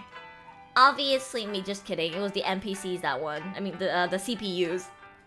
it was the CPUs that won, cause I asked my family, I was like, do you guys want to race against normal CPUs or do you want to race against hard CPUs? And they were like, let's do hard. So I was like, okay. So we raced against hard CPUs and then we got fucking crushed by the computer. So yeah, the answer is nobody won because the CPUs fucking crushed us. Who was the winner? I think it was like Toad or something. I was playing Animal Crossing Villager. And I believe it was Toad or something that won. Yeah. One of your gem mates loves him. Wait, who? Who loves Wario? Ash or Toro? What? Wait, I never heard about this. What? I always pick Donkey Kong and Mario Kart. I always pick Animal Crossing Villager because I like Animal Crossing. Not gem mates, ASTRALINE mates. Oh shit, who is it? Is it Lumi, Alfie, Mary, or one of the honorary ASTRALINE members who don't stream anymore?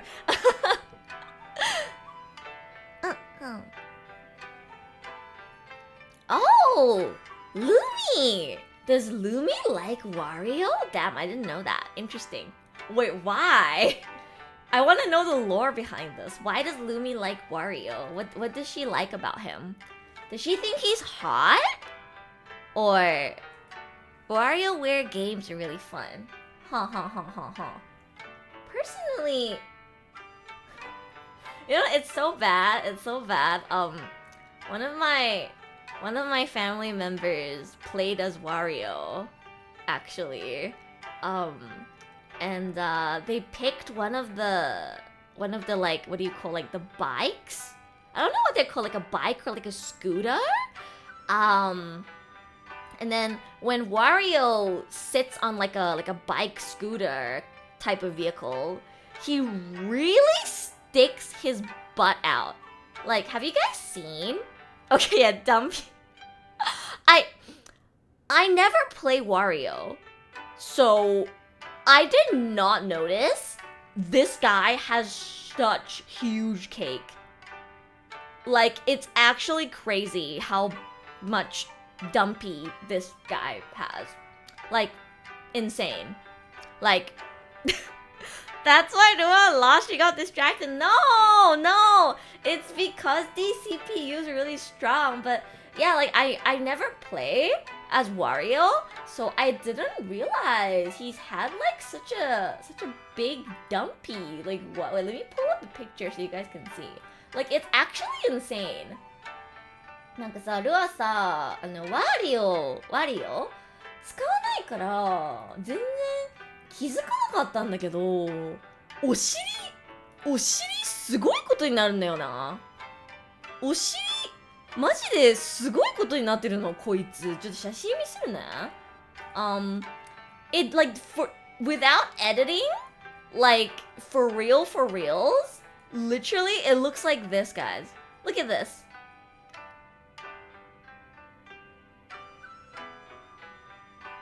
Holy dumpy! Like, what?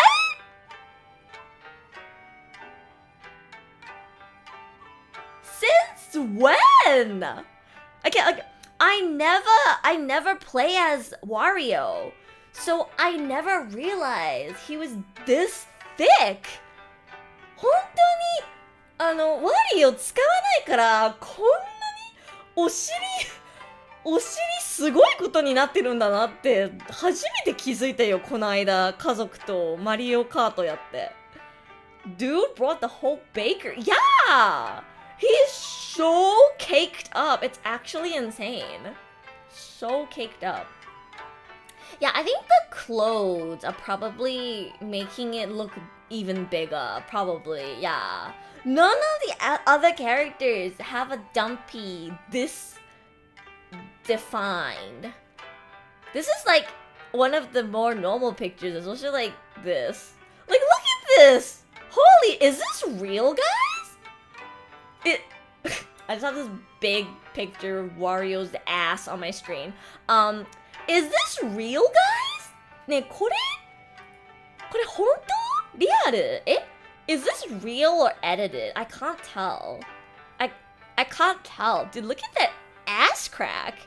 Is this real or edited? I can't even tell. I know the other picture is real because I saw that literally on my screen when we were on the character selector screen.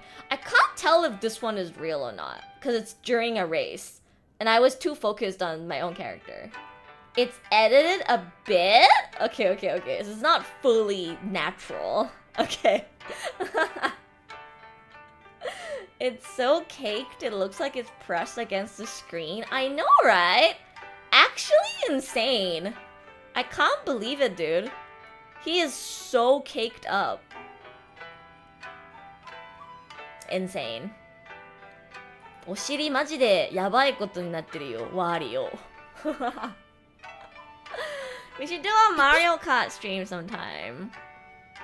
Baron, thank you for following. Thank you. 桃子，很大的桃子。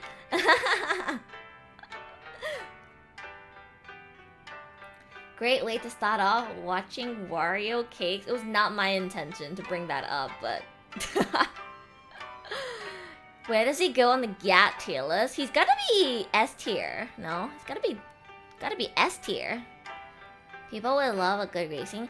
I want to play 視聴者参加型, like a viewer participation Mario Kart. But I don't know how many of you guys have the original Mario Kart. I don't have I was gonna say 2DS for some reason. I don't have a Switch 2. So I can't play Mario Kart World. But I do have 8 Deluxe. So if any of you guys have Mario Kart 8 Deluxe, we could do a viewer participation on Mario Kart session. I think that would be really fun. I have MKA on Switch 1. Yeah, me too. That's the only one that I have. I'm not very good though. I'm not good either. I'm so bad. I don't know how to drift. ドリフト全くできないからさ、ちょっとマリオカート苦手なんだよな。I'm trash at MK. Me too, man. Me too. I'm also not good. Dare I say MK8 over MK World? Oh, that's a controversial take. I can't say because I don't have a Switch 2. I can steal Ash's Switch 2. I'm sure if I asked, he'll let me borrow it. you know, I feel like I'll if I ever wanted to stream a Switch 2 game, I would just steal it from Ash. I'll just message Ash and be like, "Yo, Ash, did I steal your Switch 2?" And he'll probably lend it to me. I'll be watching for the Wario. Oh boy. Next time if I stream Mario Kart, I'm gonna have to play as Wario. Gotta trade offer him Mizu. Yeah, I gotta trade him a bottle of water. Easy. He said no. Nah, he'll lend it to me, surely. I think he's more of a PC game kind of guy than Switch. So because he hasn't really been streaming Switch games either, so I'm sure if I wanted to borrow it for like a few streams, he'll let me borrow it. Probably. I don't know. I hope he'll let me borrow it. If not, I'll ask Mary. If not, maybe Mary will lend it to me. I don't know. I'm too poor for a Switch 2. Switch 2 is so expensive. Switch 2高いからさ、グローバル版 I can get the Japanese one for like cheaper, but I want the global one because I want to be able to play in English if need be. So it's pretty expensive. Maybe with choco mints? Oh yeah, I can bribe Ash with choco mints. Probably. I don't know, Ash is really nice in general. I feel like he never says no. I'm trying to think when I have asked Ash for something and he said no. I don't think he's ever said no to anything. He's like one of the most agreeable guys I've ever become friends with. It's sometimes I'll joke and say like, yo, we should do this, and he'll be like, yeah, I'm down. Or sometimes I'll ask him like a really deranged personal question where normal people would never tell me the answer, and he would tell me. Like, for example, literally, like, the second or third time I ever met him, I think I asked him for his favorite hentai tags, and I think he just told me. Yeah. He's so, like, open. So, I'm sure he'll let me switch to guys.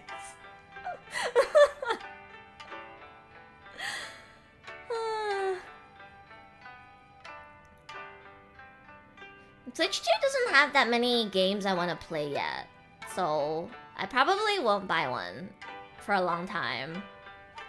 Wild? I know, right? That's my icebreaker.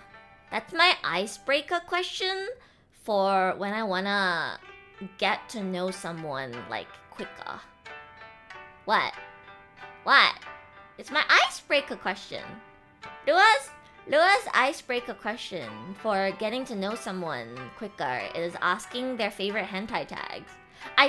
To me, like, if you're comfortable enough to tell me your favorite hentai tags, that means that you trust me.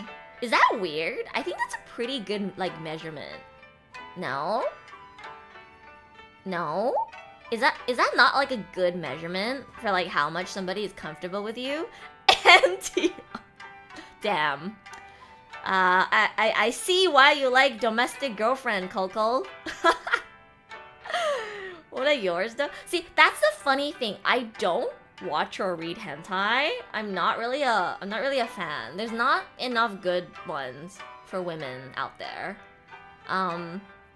But I like asking my guy friends for their favorite tags because they either respond in the most flustered way possible, or they'll be like Ash and be like super nonchalant about it.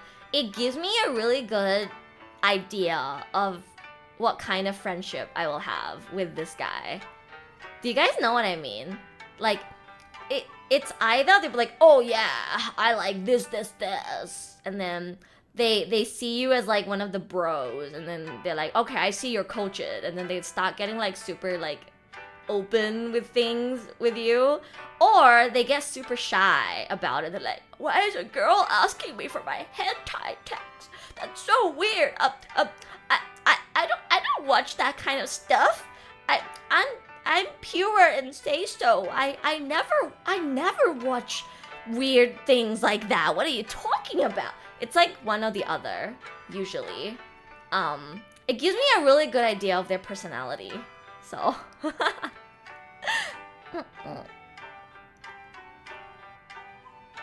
reminds me of what that Todo character does in JJK. Kinda, yeah, like asking for like what does he ask? It was like, what's your type in women? Yeah, like that. It's just it's an icebreaker question. I'll never ask it to people who don't watch anime though. Like, I don't know why. I think it's weird to ask people who don't watch anime, but like if it's like somebody who watches anime, I don't think it's weird. I don't know. What's your type of woman? Yeah, that's what Todo asks. Yeah. That's also a question that I really like asking my guy friends. What's your type of woman? What kind of girl are you into? It gives me a really good idea of what type of person they are and how I should get along with them, you know? So chat, What's your type? ちょっとみんなのタイプ知りたい。好きな女性、男性のタイプ気になります。教えてください。A woman or man? I don't judge. Woman, man, non-binary, furry, anything. I don't judge. I don't know what you're into. I don't know what you're into. So, anything. Just your type. You know?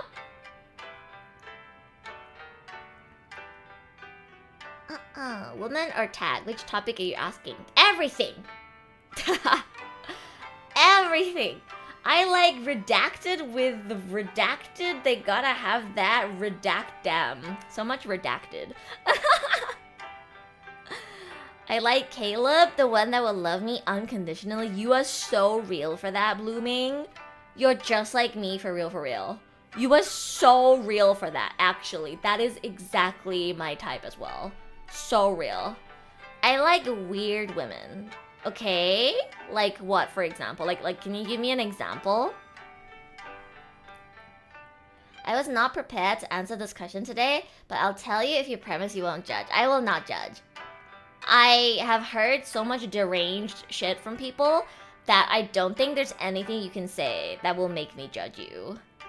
Unless it's like criminal, if you know what I mean. Like, as long as it's not criminal, I won't judge you.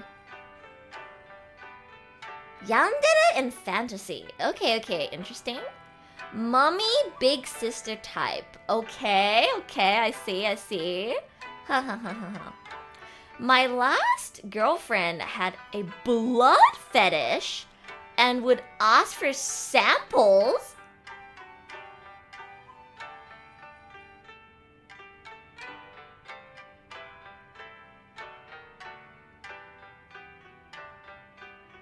That's creepy. That's really scary. That feels like the plot to like a horror game. Damn. Oh, okay. Tomboy? Real. I like tomboys too. Someone I can go home without needing to feel like I'm going from one war to another, or a woman that can beat me at what I'm good at. Ooh, I like that, Spartan. You have good taste. You know what? I like that. I really like that. You got good taste. I like that you're not afraid of a woman who can beat you at what you're good at. It means that you're comfortable in your own skin. And that you don't have fragile masculinity. And that, you know, if like a woman can, you know, be better at something that you're good at, that doesn't trigger you. That shows that you have like very, very stable, you're very stable and confident. I like that. That's really good. Basically, look up Ami or Wiki and you'll understand the women I like. Wait, what are those from? Oh my god. I have never heard of these characters before. Oh my. Gotta be humorous and able to joke around, but be able to be serious when needed. Yes, I like that as well. Oh, you mean Sailor Mercury? Oh, okay. Right. Wait, Wiki is a Pokemon? What? ちょっと待って。Oh, wait, a character from Pokemon. Oh my god. What in the mummy? Oh my. Holy, oh my. I mean, I know Sailor Mercury, but I didn't know about Wiki. Wiki. I don't know how to say her name. I never finished watching the Sun and Moon anime. Mercury is the the blue hair one. Yeah. Holy mummy. Wait, let me pull up a picture of Wiki for you guys. Yo guys, look at this. This is Lazy's type, apparently. Now, again, I'd never finished the Sun and Moon anime, and I don't know what kind of personality she has, so I can only judge based on appearance, but holy mummy! Holy mummy! Wow. すごいお姉さんって感じですね。すごいお姉さんって感じだね。She has very big heart. She looks like she has a very big heart. Yes. She also has very big hair. Yes. She has caring personality. She does look like she has a very caring personality. That's what I said. She looks like she has a big heart. And she also has big hair. And big glasses. You're right. Yeah, she also has very big glasses. Yeah. And she also has very big heels. Her heels are very big. Very big heels. You know? Anyways. And big sleeves. Yeah. So much big things. I just want someone who I can talk to comfortably. As someone who has had a hard time talking to people, I need someone I can talk to without me worrying about too much. Yeah, that's fair. Yeah, that's very important. Very, very important. Big hair, big love. Trying to think what my type is in a fictional character. Unironically, Caleb, unironically my type. Not even like physical appearance, but like his personality. I really like it when people are overprotective over me. I think cause my friends and family were never overprotective over me, it makes me feel really special when somebody is overprotective over me. I really like the overprotective Onisan type.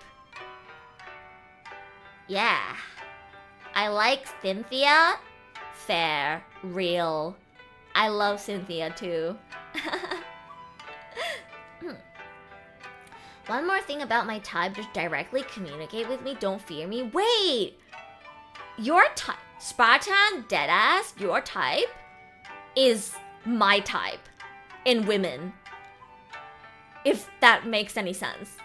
Like, the kind of woman you're describing right now is the kind of woman that I would really like. Oh my god, I just hit my pop filter. I'm sorry, guys. I got so excited I hit my pop filter. Always thinking of you kind of guy. Kinda, yeah. Somebody who is always thinking about me and is a little overprotective of me. I guess Caleb would be a little too overbearing in real life, but I prefer a little bit of overprotective than completely nonchalant, if that makes sense. Like if you told me to pick between someone who would be like, hey, you know, are there gonna be like a lot of guys at this party that you're going to, be careful, or a guy who like does not give a fuck where I go at all, I would prefer the one that at least has a little bit of concern of where I'm going. Like, obviously it becomes annoying when it's too overbearing and controlling, but I think there's a fine line between being controlling and just being like really caring, if that makes sense. I appreciate the concern. Like if my partner, you know, told me like, hey, just make sure you don't come home too late. You know, if you need me to pick you up, I'll go pick you up. Like that's nice. That's fine. But if they're like, you are not allowed to hang out with anyone, that's not good, you know? Like, it's like that fine line. personally, if my partner was the type of person who would be concerned if I'm like, I don't know, going to a gathering with a lot of guys that I don't know, like they would still let me go, but they would just be a little concerned and maybe want to like tag along or tell me to not come home too late. I think I like that. I like that because it shows that they care. And it's not that they want to control me. They just want to make sure that I'm safe, you know? Something like that. I think that's good. Yeah. It would kind of make me sad if they just like did not care at all where I go at all. Because I would be like wow, you don't care if I like just like get drunk and then like end up in some random person's house. Like, you're not concerned at all about my well-being. I like it when people are concerned about me a little bit, you know? Yeah. I used to think I didn't have a type, but I totally do. Alright, let's hear it. Himawari, what's your type? What's your type? We're just talking about our types now. I feel like my type in fiction and real life is very different. Because Caleb is an exception, because I think Caleb is like unironically close to what type I would like in real life. But in terms of my typical anime character type, you know, I like Kirua. I like tsunderes. I like little brother and kohai characters. I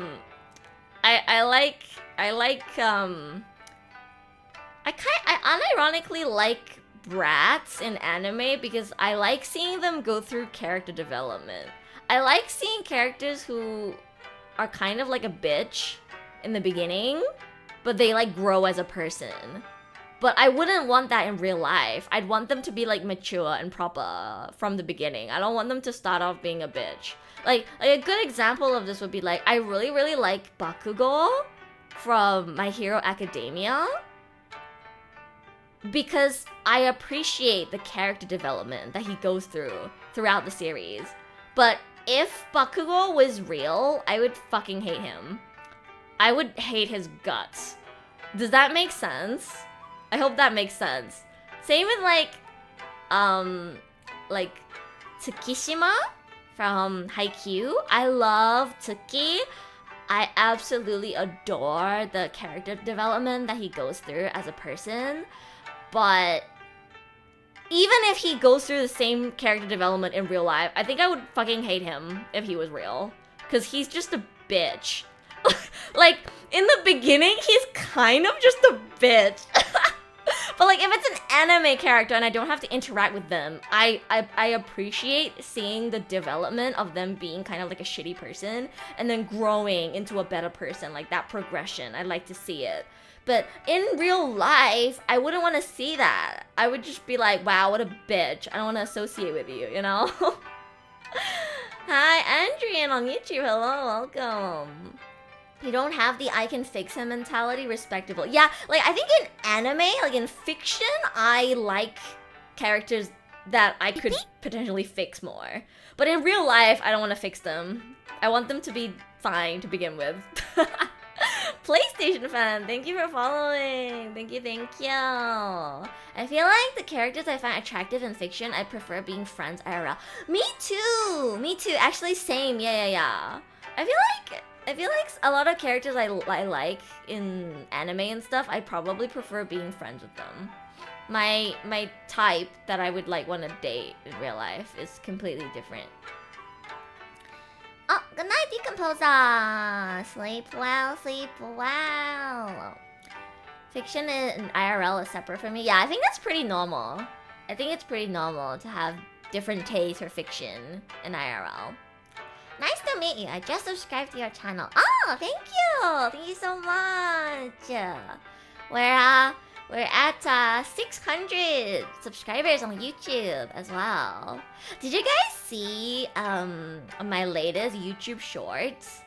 I asked B-san, our manager, to help get some of my Pokemon clips edited.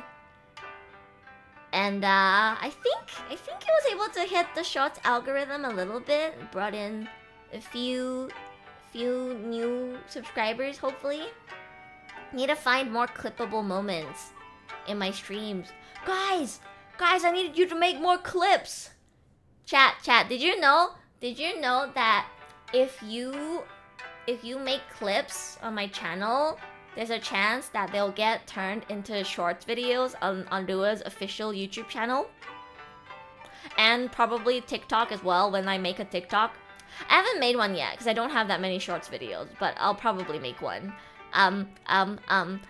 So there's a potential that a clip that you made could go viral. You know, guys? Like, imagine you clip a certain moment in a stream, and then I send that off to my manager, and then my manager gets someone to edit it into a shorts video, and then it goes viral, and then I become famous, and then you could be like, oh my god, I was the one who clipped it in Dua's stream. Does that mean I, like, indirectly made Dua famous? No, for real? I'll give you VIP. Actually, you know what? I promise you guys now. If one of you guys make a clip that's really good, and then like, you know, I send it off to get like made into a shorts video, and then it gets like a lot of views on TikTok or YouTube Shorts, I will actually VIP you. That's how you can get VIP on my channel. I will give you VIP if you somehow managed to clip a moment that was so good that it kind of blows up. Yeah, hopefully that gives people a little more incentive to make clips when there's a fun moment on stream. Nice bribe. Come on, future VIPs. Sakuraha Rua's future is in your hands.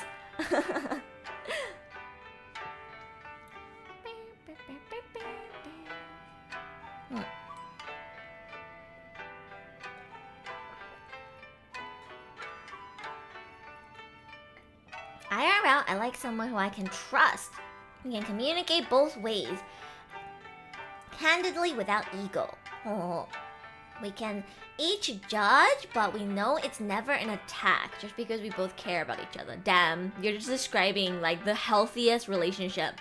I agree, Himawari. You're so right.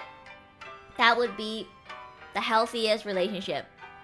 Are those wings on your head? Yes! I am a cherry blossom phoenix. These are my wings. I fly with my head. Thinking of stories, I often like the sidekick characters. Ha ha ha! The big kind man that helps keep everything together. Help repair the gear, have good advice, or just cook for the group. Oh, I get what you mean. Yeah, I really appreciate those characters as well. Maybe a little different to what you're describing, but I really like the mom character of the group, if you know what I mean. I say mom, but like their gender doesn't matter. It's just like the character that kind of like takes care of everyone in the group. And makes sure that like everyone is okay and doing fine and like cooks and stuff like that, if that makes sense. like for example, like Yoon in Akatsuki no Yona, for example. I see him as like the mom of the group. He washes like the clothes and like he's like very like good with his hands, so whenever something needs to get fixed, he can like sew things and like fix things, and he also cooks for the group and just like overall makes sure everyone's okay and things like that.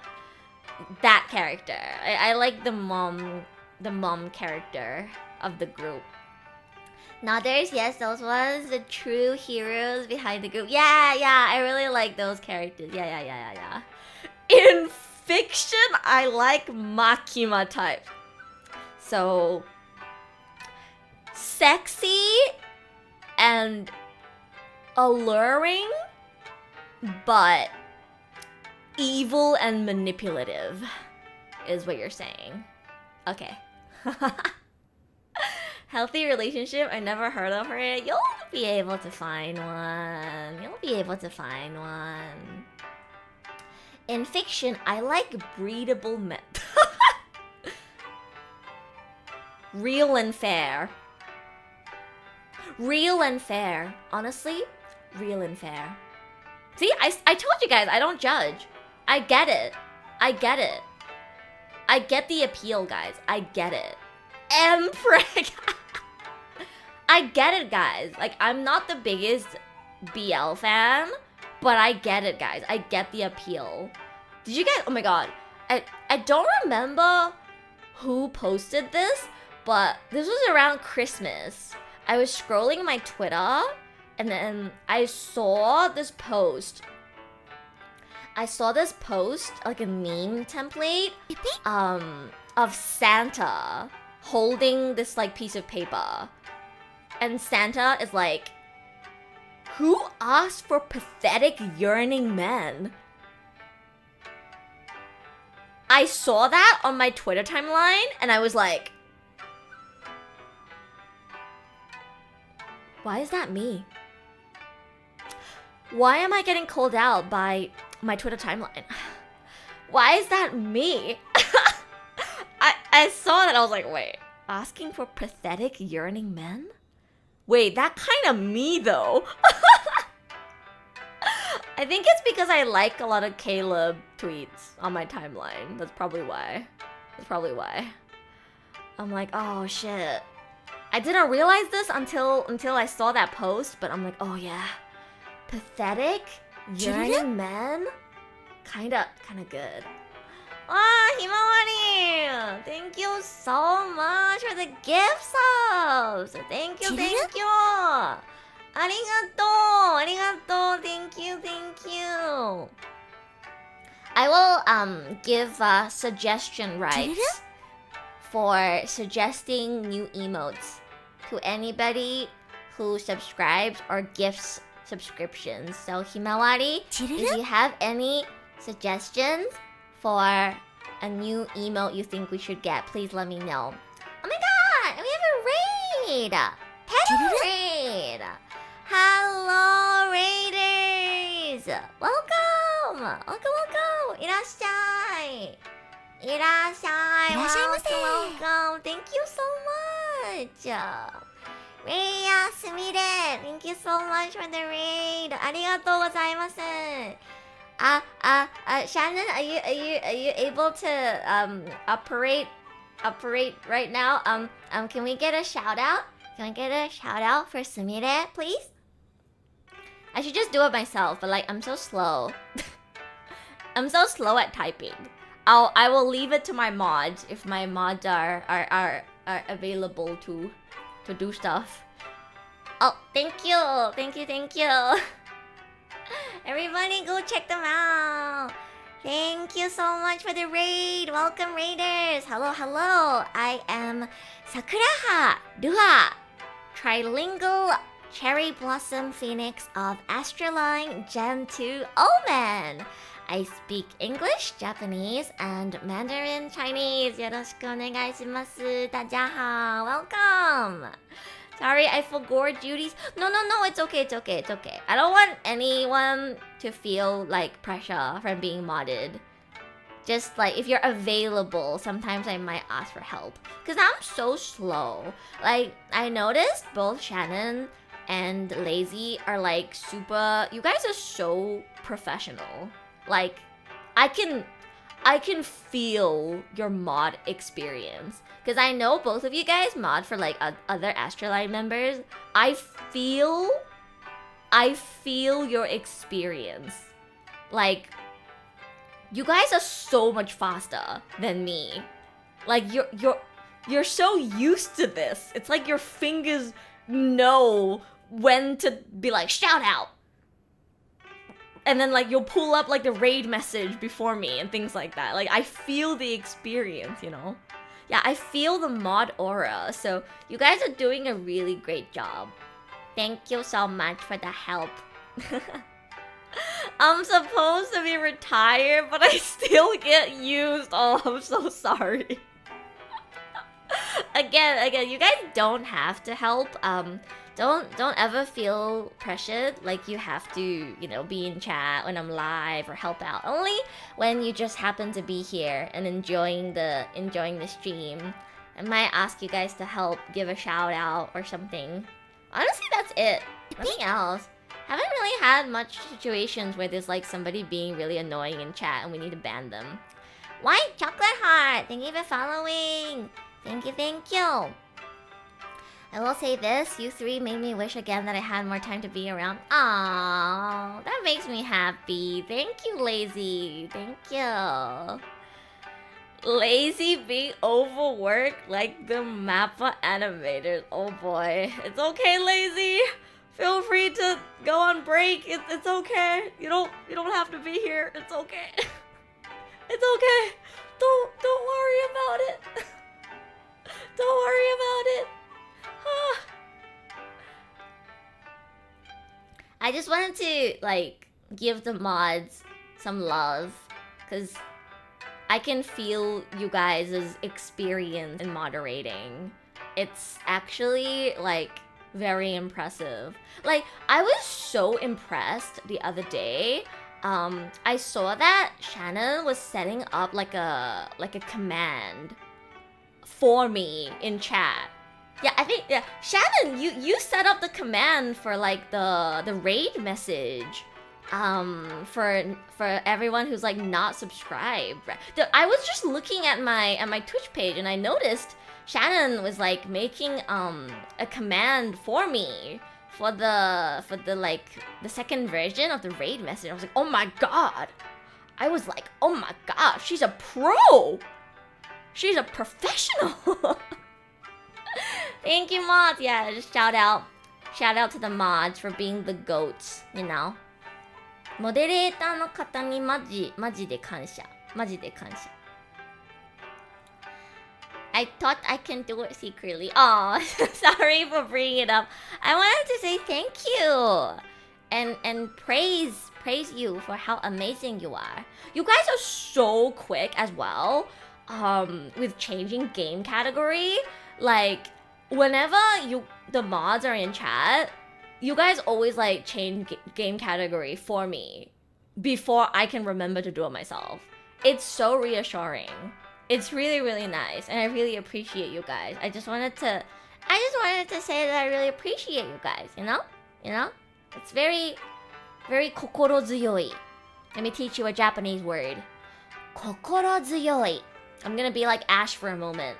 ちょっと日本語を教えますね、皆さんに。モデレーターの方がいると、とても心強いです。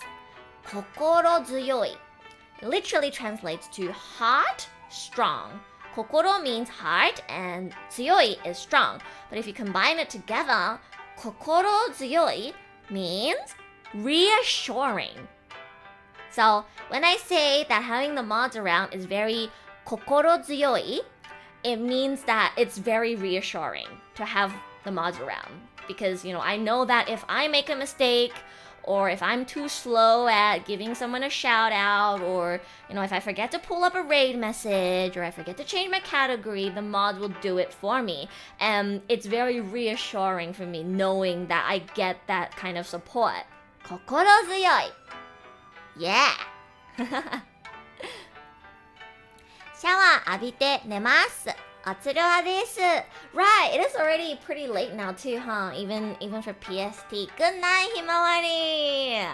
Hope you can catch a few more of the next streams. I'm gonna be streaming during I think it starts at 10 p.m. 10 p.m. PST. Only for these 2 weeks while I'm on vacation. So hope you can catch a few more streams. I know usually my stream time is too early for you. いい夢見てね。おやすみなさい。I actually need you guys to teach me your senpai knowledge. Your superior senpai knowledge in moderation. Because I think there's a lot of extra things on Twitch that you can do that I'm not aware of. Like, for example, using a command to give a shout out. You can't do that on YouTube. That's not a thing on YouTube. You can only do that on Twitch. And of course, what else is there? Like like rating. It's a thing on YouTube as well, but like obviously it's a way bigger like Twitch culture thing. Yeah, YouTube moderation is kind of hard. It's pretty lacking. Yeah, I definitely noticed on Twitch mods can help with a lot more things. Stinky YouTube, yeah. YouTube stinky. When are they gonna make YouTube live stream experience better, man? There are things that I like more about YouTube. Hi, YouTube chat, by the way. I haven't seen a YouTube chat comment in a while. I have both chats up, but YouTube chat is a little slower. When was the last YouTube chat? Hi, YouTube! Thank you for the comments, YouTube! YouTube is trying, but I hate it. Yeah, on the live stream aspect, it's honestly very lacking. Hi, Eileen. Me who mainly watches on YouTube. There are some things that I prefer on YouTube. Like for example, the fact that you're not forced to play ads. Twitch, you physically cannot turn off ads. You can make it play as like rarely as possible, but you can't. There's no way to completely disable it. Whereas on YouTube, you can make sure that your viewers won't get interrupted by an ad, which I really like. I also like the fact that you can keep your VODs. That's a really, really good thing. Like there's no limit to how many VODs you can save. And it's like a really nice archive. Obviously, you can't do that on Twitch. Even if you're a Twitch partner, your VODs will eventually disappear, right? I sub to dodge the ads. That's the way to go. Support the streamer and also dodge the ads. Still here, just listening. Hello, Verahion. I hope you're enjoying the yap. YouTube live is stinky. Hi, YouTube chat. I feel bad that usually I read Twitch comments more than YouTube. Like I said, it's easier for me when it's a chatting stream, but when I'm gaming it's a bit harder. Oh my god, Natural! Thank you so much, Natural! Oh my god! Thank you so much for the 10 gift subs! Thank you! Thank you! Arigato! Ah! Ureshi! Again, Natural, you have exclusive rights to suggest emotes. Your opinion will be slightly favored above others because you gifted subs. I am giving a slight, just slight priority to suggestions given by anybody who is subbed or has gifted subs. I think it's only fair because, you know, obviously in order to even have emote slots, we need to have subs. So if you've gifted subs or you are sub, you are directly contributing to us unlocking more emote slots. Thank you. Pay to win. No, I'll consider all of your opinions. Don't worry. Natural, bring the clown, please. Raid and Omega Low. Okay, I'll note those down. Yeah, I think having a raid emo would be really good. Right now we're using the cheering for our raid message, but it would definitely be nice to have a dedicated emo to use for raiding. Omega Low. For Omega Low, do you guys think it'd be better to have Rua Omega Low or Ruamon Omega Low? Oh. Fish! Thank you for following! Thank you! Oh, and Rankling Man! Thank you for following! Thank you! Ho. Rua Omega Low? Ruamon? Oh, the opinion has split! I can't tell which one would be better.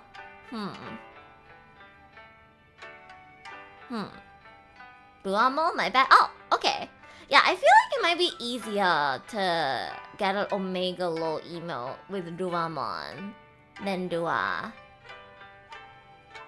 I wonder if I can do Rua Omega Low with my model. Let me try open my mouth as wide as I can.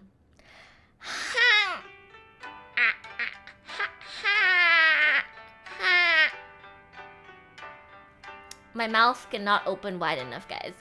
I'm sorry. Ha ha. This is the widest my mouth can open. It's not round enough. Rip. Ha ha ha ha. ダメだ。ダメだ。どんなに口を開いてもダメだ。ダメだ。ダメだね。ダメよ。ダメなのよ。あんたが好きで好きすぎてどれだけ強いお酒でも迷わない。Da da da da da. I don't remember the lyrics. Fallen Atlas, thank you for following. Thank you.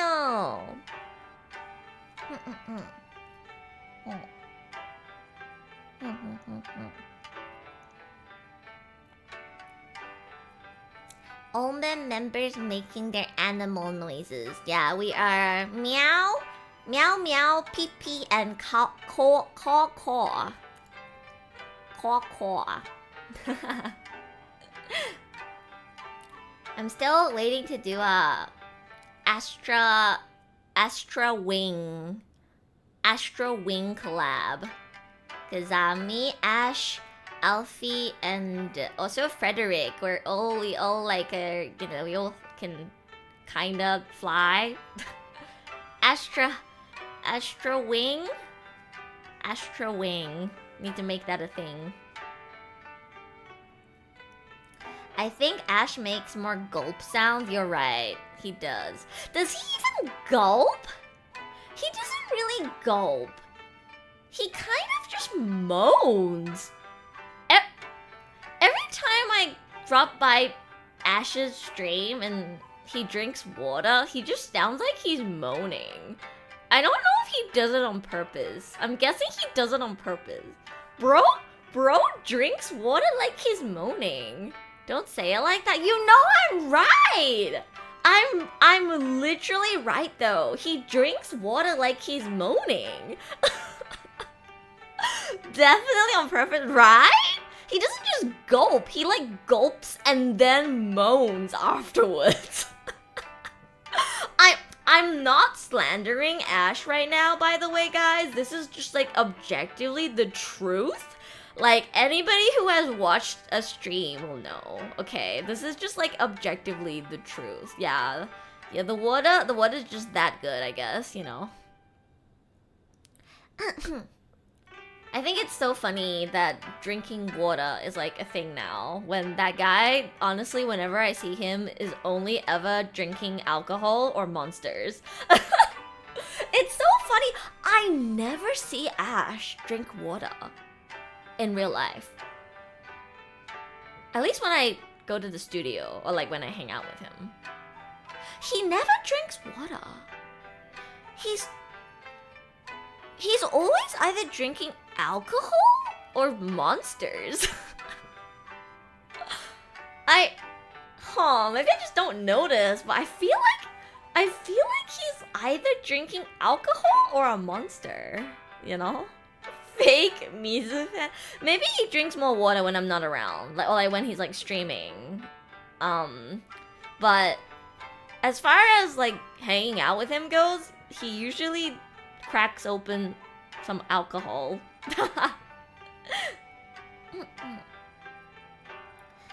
What else did he lie about? Does he really like Japan? Okay, that's real. That's real. If anything, I think you guys don't understand the extent of how obsessed this man is with Japan. Like, I know he already made it super obvious in his debut. But like, if you ever hang out with Ash in real life, you'll see it even more. He's literally obsessed with Japan.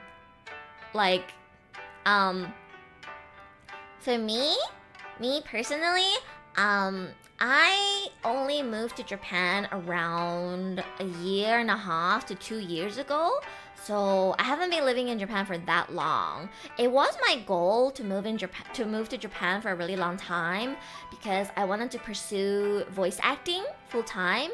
And I really love Japanese voice acting in particular. So I really wanted to be in Tokyo to go to voice acting school and just like for opportunities to do voice acting in general.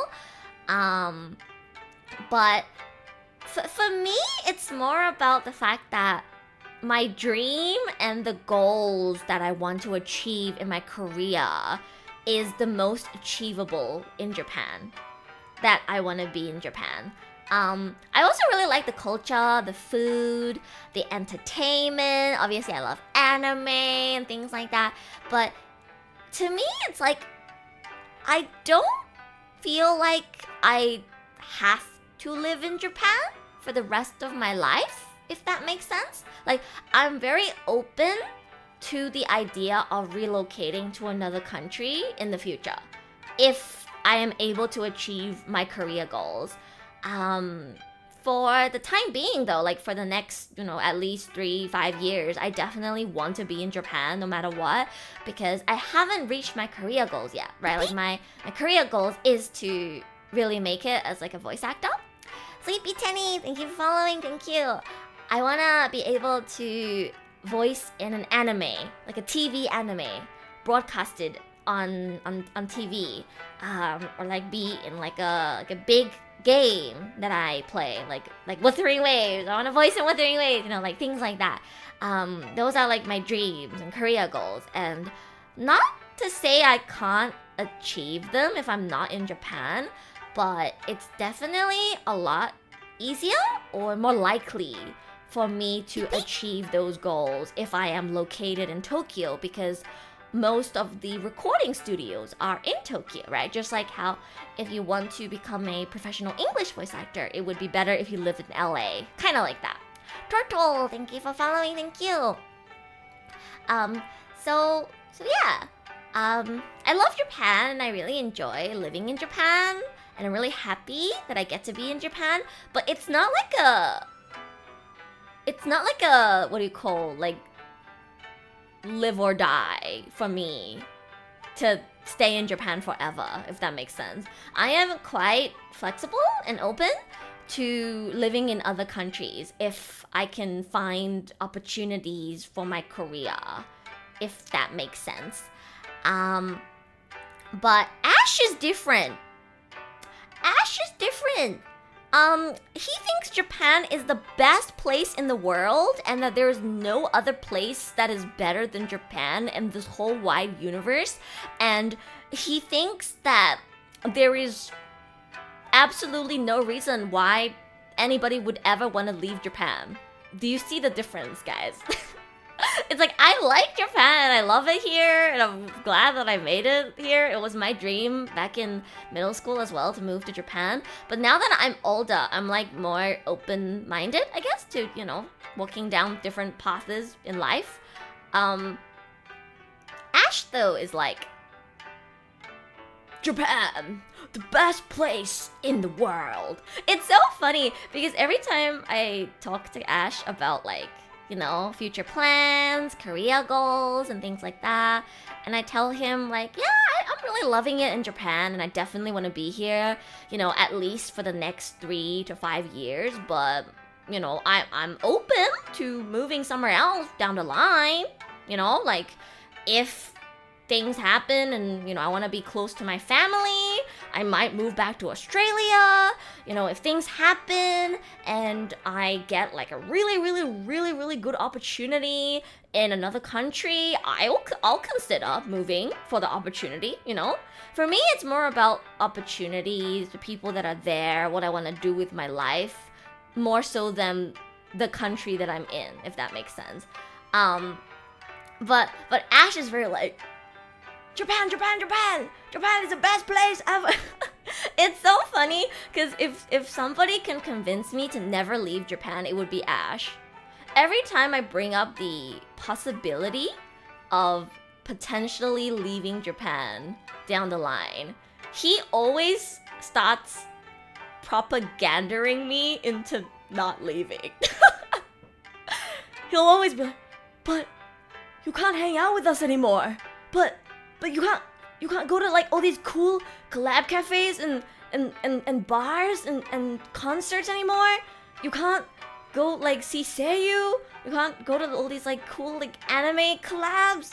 You can't eat Japanese food every day. You can't do this. You can't do that.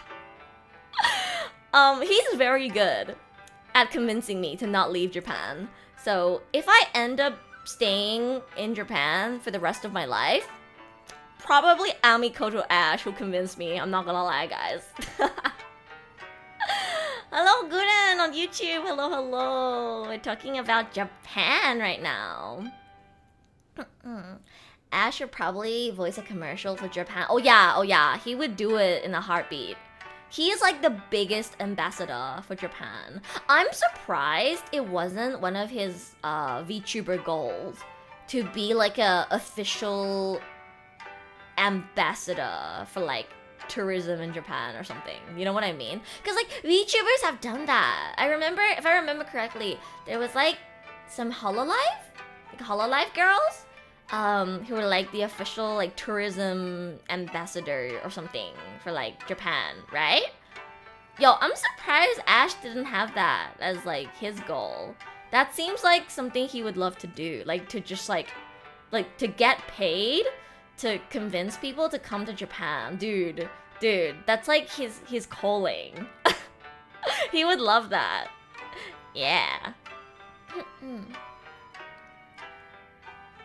Gura got that for a city, if I remember correctly. Now, I think I remember some of the Hololive girls getting some sort of like tourism, like sponsor promotion thing.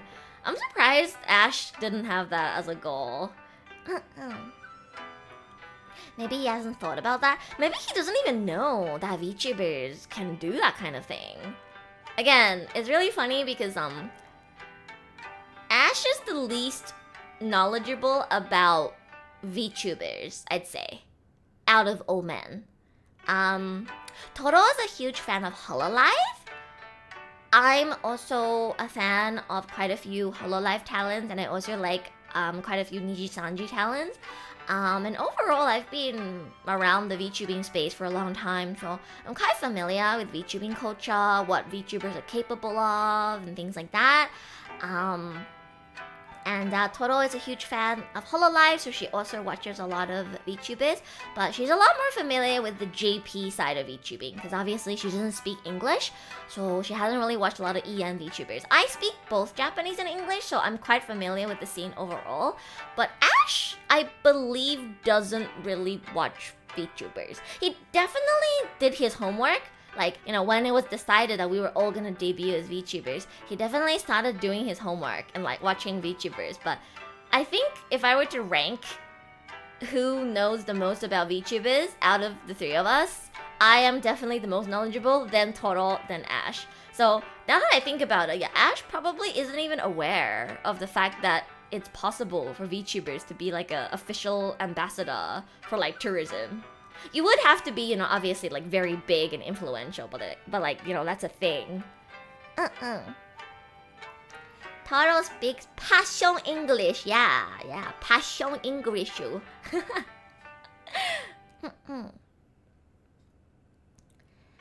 Then you could probably talk him into including it in his goal list. Oh yeah, for sure. Next time I talk to him, I'll definitely tell him about it. Like, yo, Ash, you should make it one of your VTuber goals to be like an official ambassador for Japan. Considering how much he loves, you know, talking about Japan and just like how encouraging he is for people, for like getting people to learn Japanese and coming to Japan, I think he would love that. I think he would really, really love it. He was the first person that reached out to me to hang out when I moved to Japan. Because like, I was already friends with him and Toro before I moved to Japan. But obviously, you know, when I was still in Australia, we couldn't hang out in real life or anything. And it was like, I don't remember the exact timing, but I swear it was just like, I was just tweeting like about like, oh, I have arrived in Japan and things like that. I didn't even message him. And then I think he just saw my tweets that I said like I was in Japan now. And then he immediately DM'd me and was like, yo, Rua, you're in Japan now? Yo, come over to the Merriweather studio. Like, this was like dead ass, like a week or something, like after I moved to Japan. And he was like, yo, you're in Japan now? Yo, come to the studio. I really appreciate him for reaching out, because I'm really bad at reaching out to people. I'm very shy. I'm very people shy. So it's thanks to him that I was able to meet so many voice actors and meet Toro as well.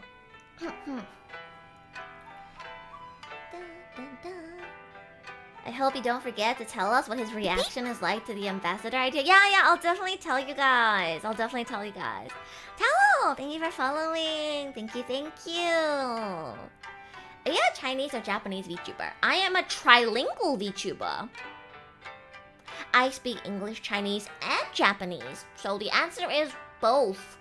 I'm both. I'm everything. I speak everything.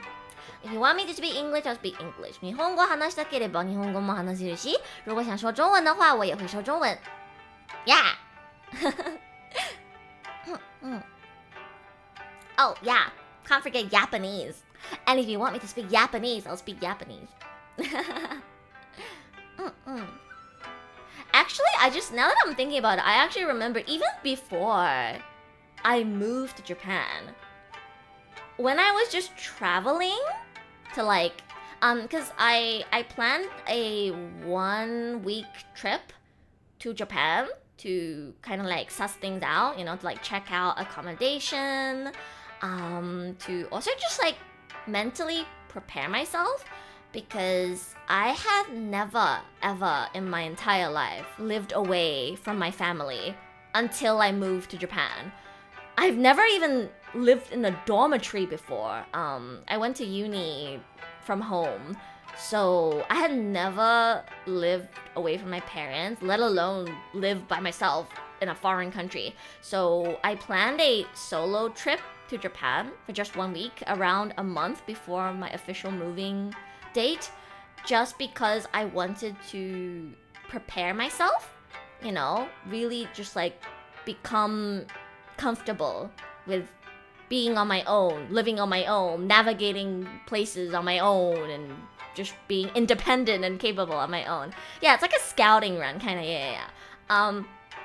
Even just on that scouting trip, Ash had already messaged me and asked, yo, I saw that you were traveling to Japan. You want to hang out? I really appreciate him. He always invites me. To hang out. I said this in previous chatting streams as well, but Toro and I are both a little more shy and introverted, and we're not really the ones to reach out to people first. So if OMEN ever hangs out, there's a 99.9% chance that it was Ash that invited us. He's always inviting me to do things. I've been invited to a Christmas party, to board game sessions, and so many fun activities. I really appreciate him. Very base and welcoming. Yeah. He is that extrovert friend that I needed in my life. Every introvert needs an extrovert friend that can drag them around, and that's Ash to me and Toro. that is Ash to me and Toro. I'm actually curious what his MBTI is. I kind of just assumed he's an extrovert because he definitely acts like one, but who knows, maybe he's actually an introvert as well, and he's just really good at talking to people. Truly the nicest of gays. Yeah, I know, right? Truly nice gay. Others, I need that too. Right? Every introvert needs an extrovert friend, man. Nice if you ignore his cannibalism. You're so right. I forgot about that. Yeah, guys. I know I said a lot of good things about Ash, but guys, don't forget that he's also a cannibal who'll eat his friends if he's hungry and peak. And he also likes pickle pizza. Don't forget, guys. Guys, don't forget. You didn't forget about the pickle pizza, right, guys? Right? Oh my god, I was in a call with Mary the other day, and Mary was telling me he thought my pickle pizza story was so funny. I was like, wow, thanks, Mary. I'm glad you liked my pickle pizza story. Because Mary just happened to be in chat when I told that story. What? Oh, I'll retell the story for anyone who wasn't there. So basically, Domino's in Japan does this like special promotion thing where they have a pickle pizza. And Ash really, really, really likes pickles. And he also really, really likes this pickle pizza. So whenever Domino, like, it's a limited time promotion. So whenever Domino brings it back, Ash always orders it. And there was this one time where I was at his place. I forgot if it was for recording or if we were just playing board games, but it was me, him, Toro, and also like a bunch of other Japanese voice actors who often voice for Merryweather Media. And we ordered this big, massive pickled pizza. And we all ate it. Let me bring up the photo. ピクルズピザの写真またみんなに見せるね。こちらダダーン It's 40 centimeters. It's a real thing, guys. ピクルズピザ. It's a real thing. Not a joke. It's real, guys. It's real. And I don't know if you can tell from this photo, but it's really like just pickles and sauce. That's it. Like, no meat, no other vegetables. It's just pickles and sauce. That's more pickles than I expected. Yeah, a lot of pickles. It's a lot of pickles. And I was telling everyone the story of when we ordered this and how Ash was like, yeah, actually, that's not enough pickles. Actually, we need more pickles. And then one of our other voice actor friends,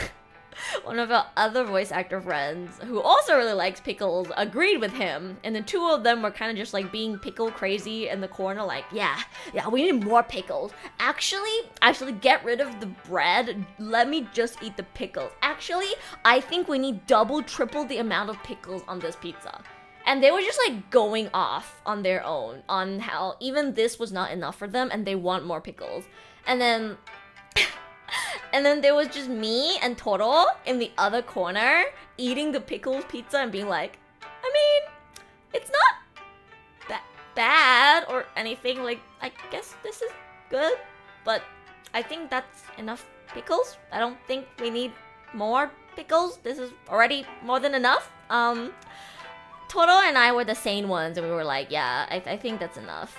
And then there's Ash and the other voice actor who are like, no, more pickles, we need more.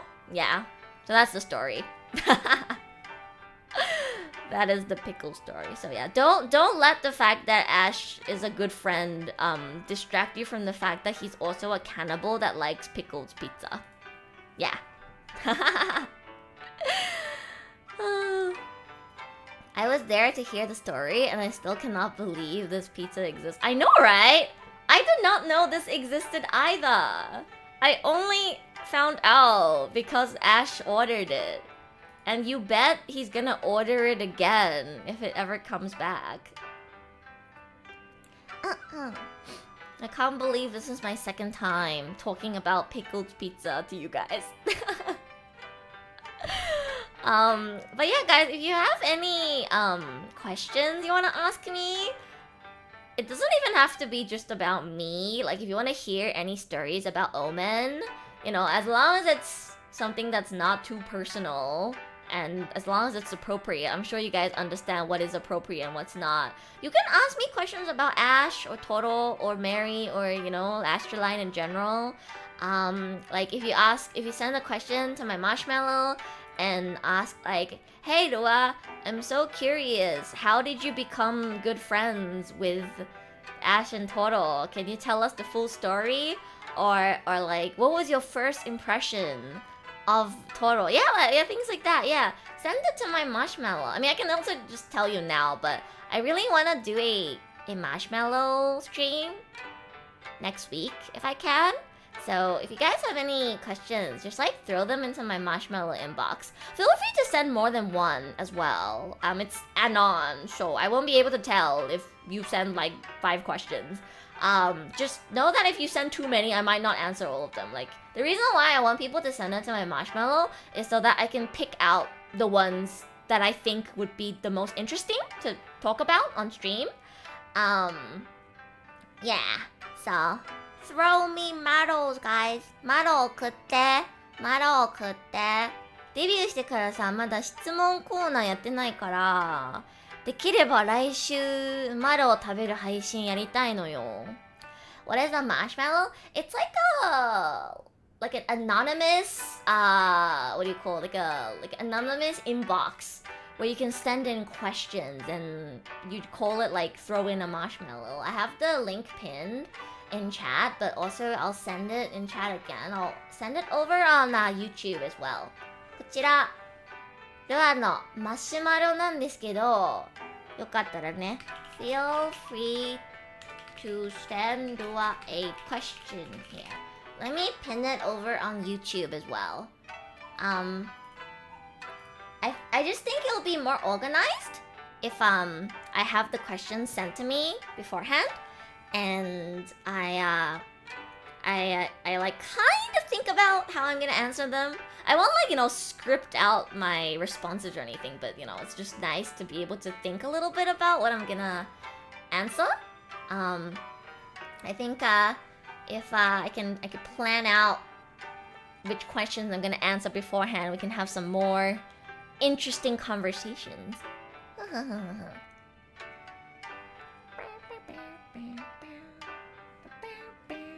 By the way, if you open up Marshmallow and you get really sussy ads, please ignore them. They gotta make money somehow. That's the one thing I don't like about Marshmallow. They have like really sussy ads that pop up. I always get like BL ads. I always get BL Dojin ads whenever I open Marshmallow. Let me open it right now and see what I have. Oh, I have ad block on, never mind. If you have ad block on, it's no problem. But if you don't have ad block on, it probably will show you some weird sussy boys love ad. So, yeah. Oh, I see that. We have a few new marshmallows. Nice, nice, nice. BL ads, I guess they know the target. Yeah, totally. Yeah. I wonder if I'll end up doing the horror game stream while I'm on vacation too. I'm coming back to Japan on Wednesday the 4th of February. So technically I have like a whole 2 more weeks on vacation. I feel like you guys will be able to reach the goal. It's already at 81%. Yeah. I might end up having to do the horror game stream while I'm on vacation. ちょっとホラーゲーム配信するゴールもう 81% までいっちゃってるから、旅行中にホラーゲームやることになりそう。2 more weeks of waking up at 1 p.m. What do you mean? 1 p.m. isn't even that early. Wait, Spartan, when do you usually wake up?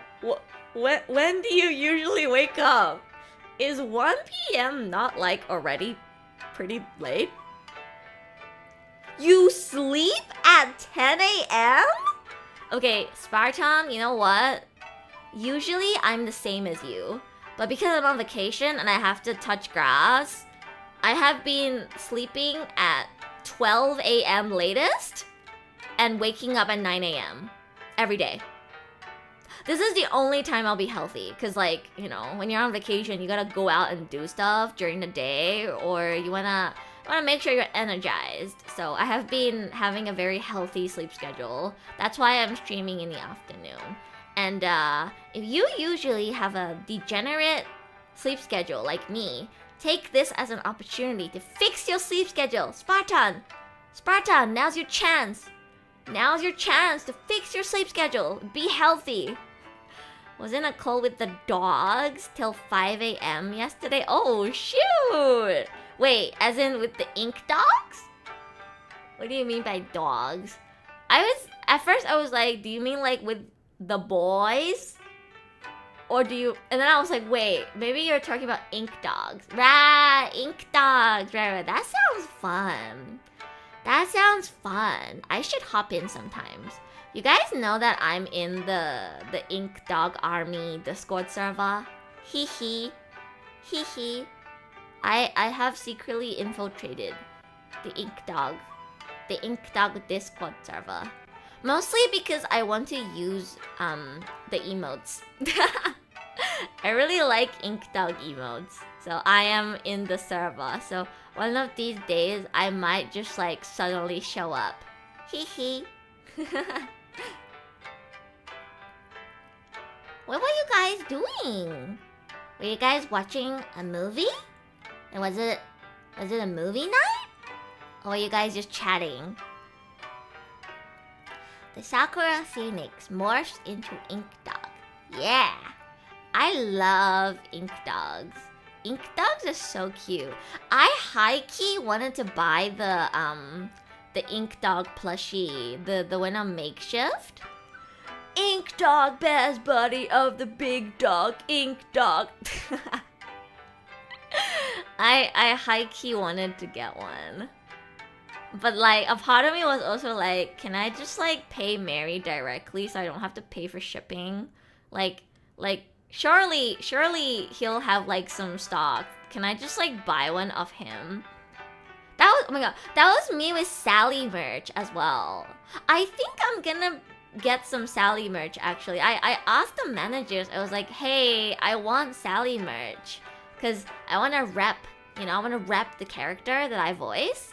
And I'm totally down to pay for it as well. I just feel like, if I'm literally with the company and I voice the character, is there a way I can just like get the stock shipped to the office?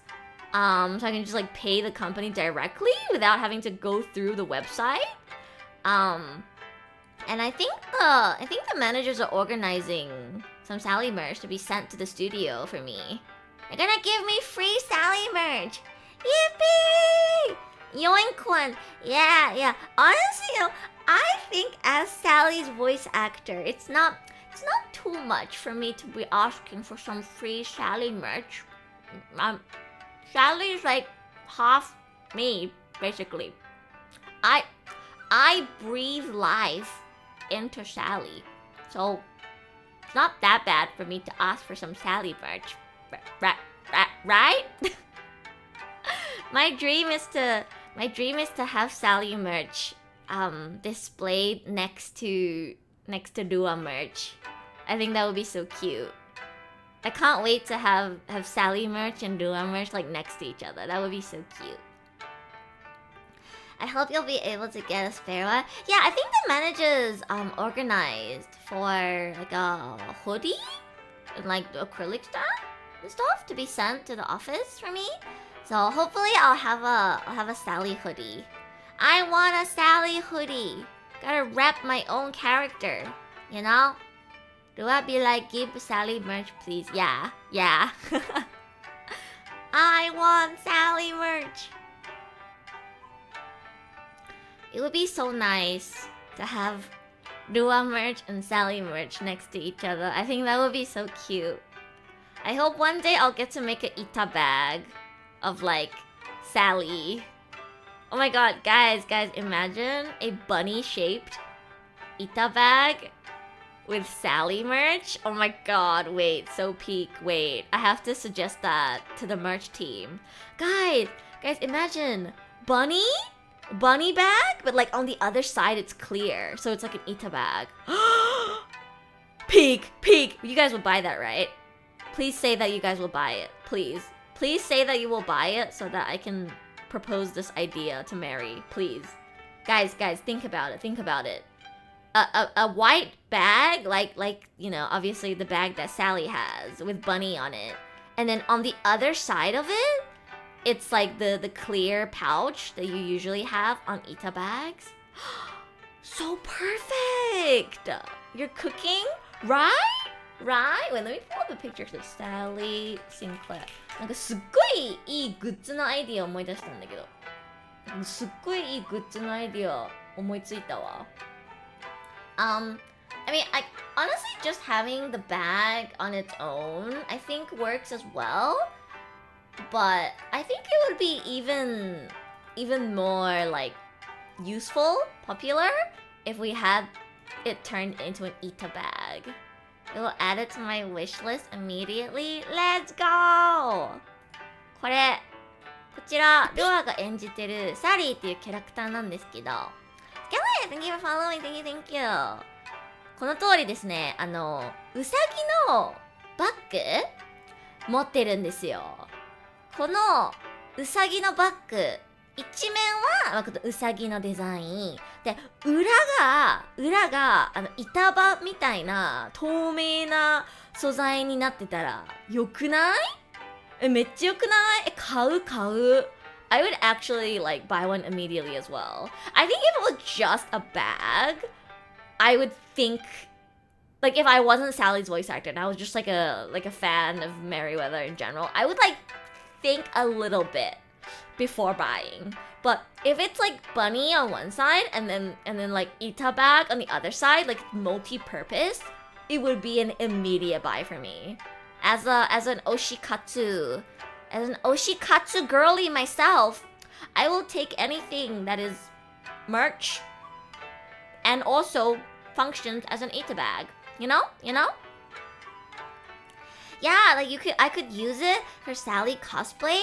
I could also use it as a Sally Ita bag. I could also use it as a Rua Ita bag.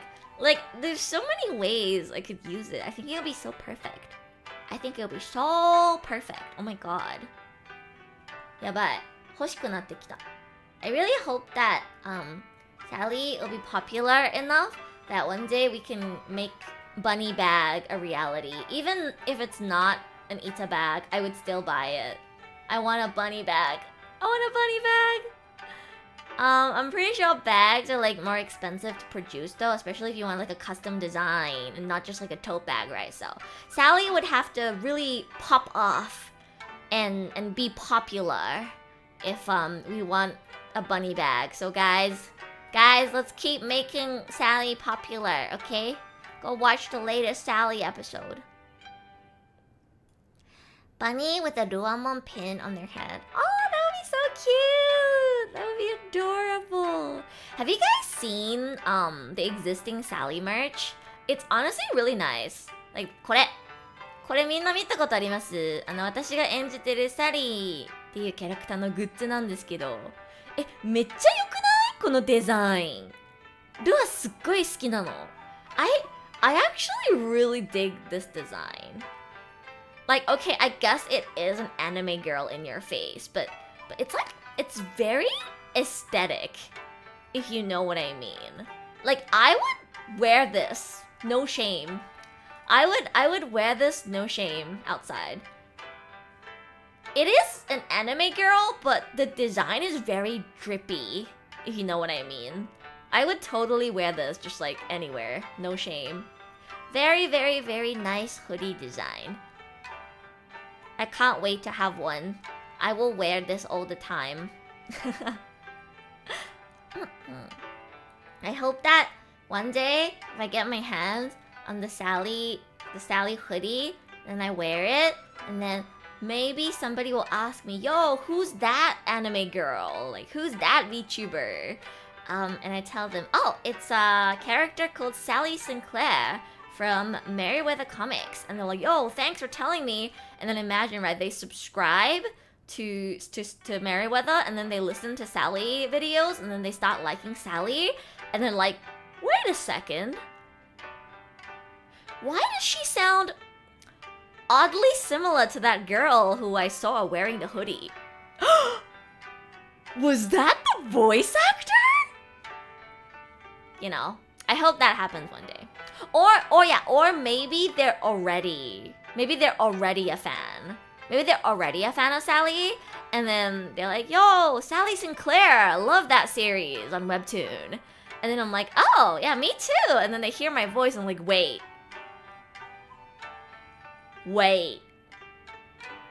Can you try saying, hi, Rita? And I'm like, oh shit, they can tell, oh no. Damn, Bossy, thank you for following, thank you. And then what I'd probably do is I would be like sweating bullets, and then I'll be like, okay. Hey, Rita. Is that it? Is that what you wanted me to do? And then they'll be like, that's not really like the Sally that I'm familiar with. Can you do it like a little more higher pitched? And I'll be like, okay, I got you. Hi, Rita.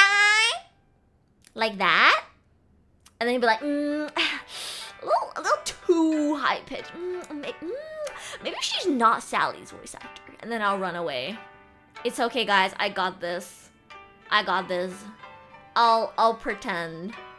I'll pretend like I'm not Sally. So I don't dox myself. Thank you for the headpad. Thank you. I ate KFC earlier. Sorry. Why are you sorry? Why are you saying sorry to me? I'm not a chicken. I don't care if you eat KFC. I'm a phoenix. You're a bird? Yeah, but I'm a phoenix. They don't serve phoenixes in KFC. Same thing? No. I am a mythical creature. I am big, fire, strong bird. Not the same. Yes, they do. Spicy chicken. Spicy chicken is not the same as a phoenix. A phoenix is a mythical creature. Not yet. Oh boy. Maybe I'll have KFC for dinner.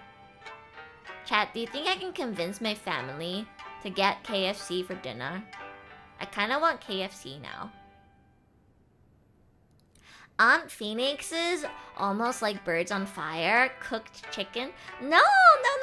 Phoenixes cannot be burned by fire. We have fire powers. It's not the same. Fine, at least you guys are not calling me a flamingo. Dima, one of our managers, Dima was so sure that people were gonna call me a flamingo because I'm pink and a bird. But I think, thankfully, my pink is not very flamingo pink, so nobody sees me as a flamingo. God damn it, Dima. I know, right? He thought people were gonna call me a flamingo. Thankfully, people won't call me a flamingo. But people are calling me a chicken. And I don't know if that's any better. I don't know if that's any better. I actually, you know what? I think I would rather be a flamingo than a chicken.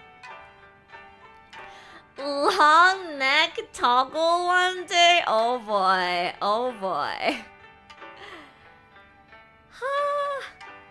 I thought you were a dove? I can see that. I do have some white on my wings and my hair, so it does make sense if you think I'm a dove. But no, I'm a phoenix. I think the giveaway on me being a phoenix is the hairpin. I think if you look at my hairpin, big Rua. Oh my god. You see my hairpin, guys?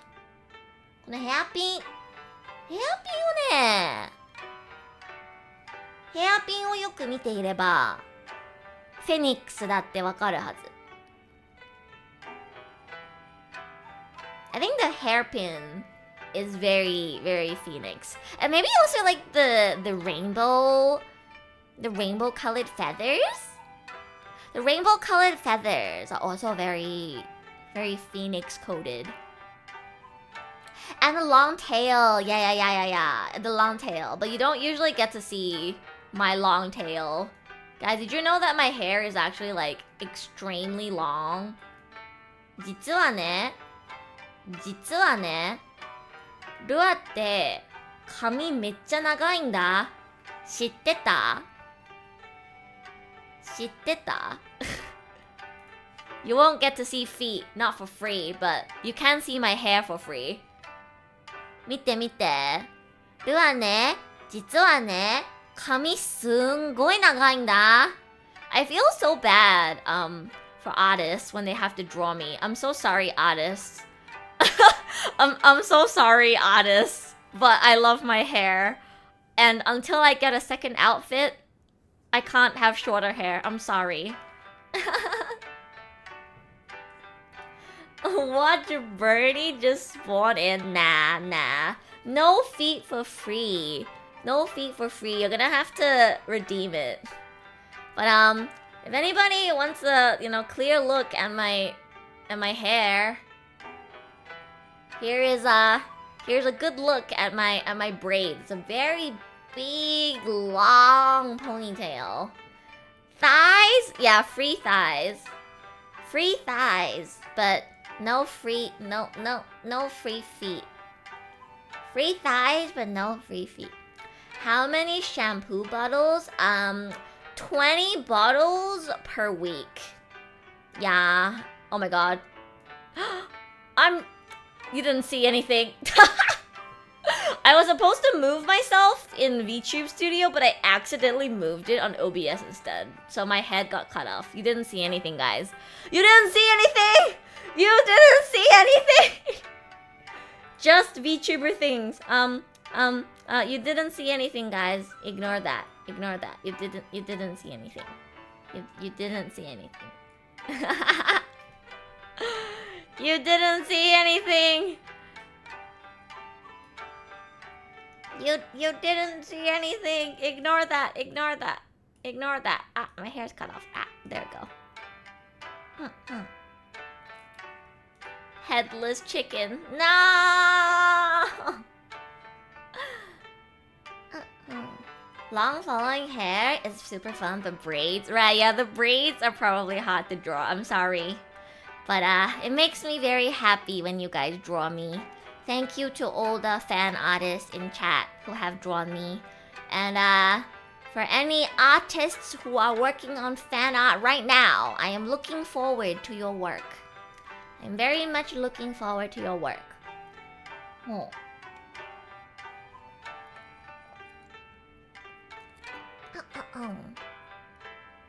I wonder who's the closest to saving up to see the bold toggle again. The color scheme is very nice. Pink, gold, white. Yes, I really love my color scheme. I really love the way the colors work together of my model. I think my mama did such a good job. Yes, there's a reference sheet on my Twitter.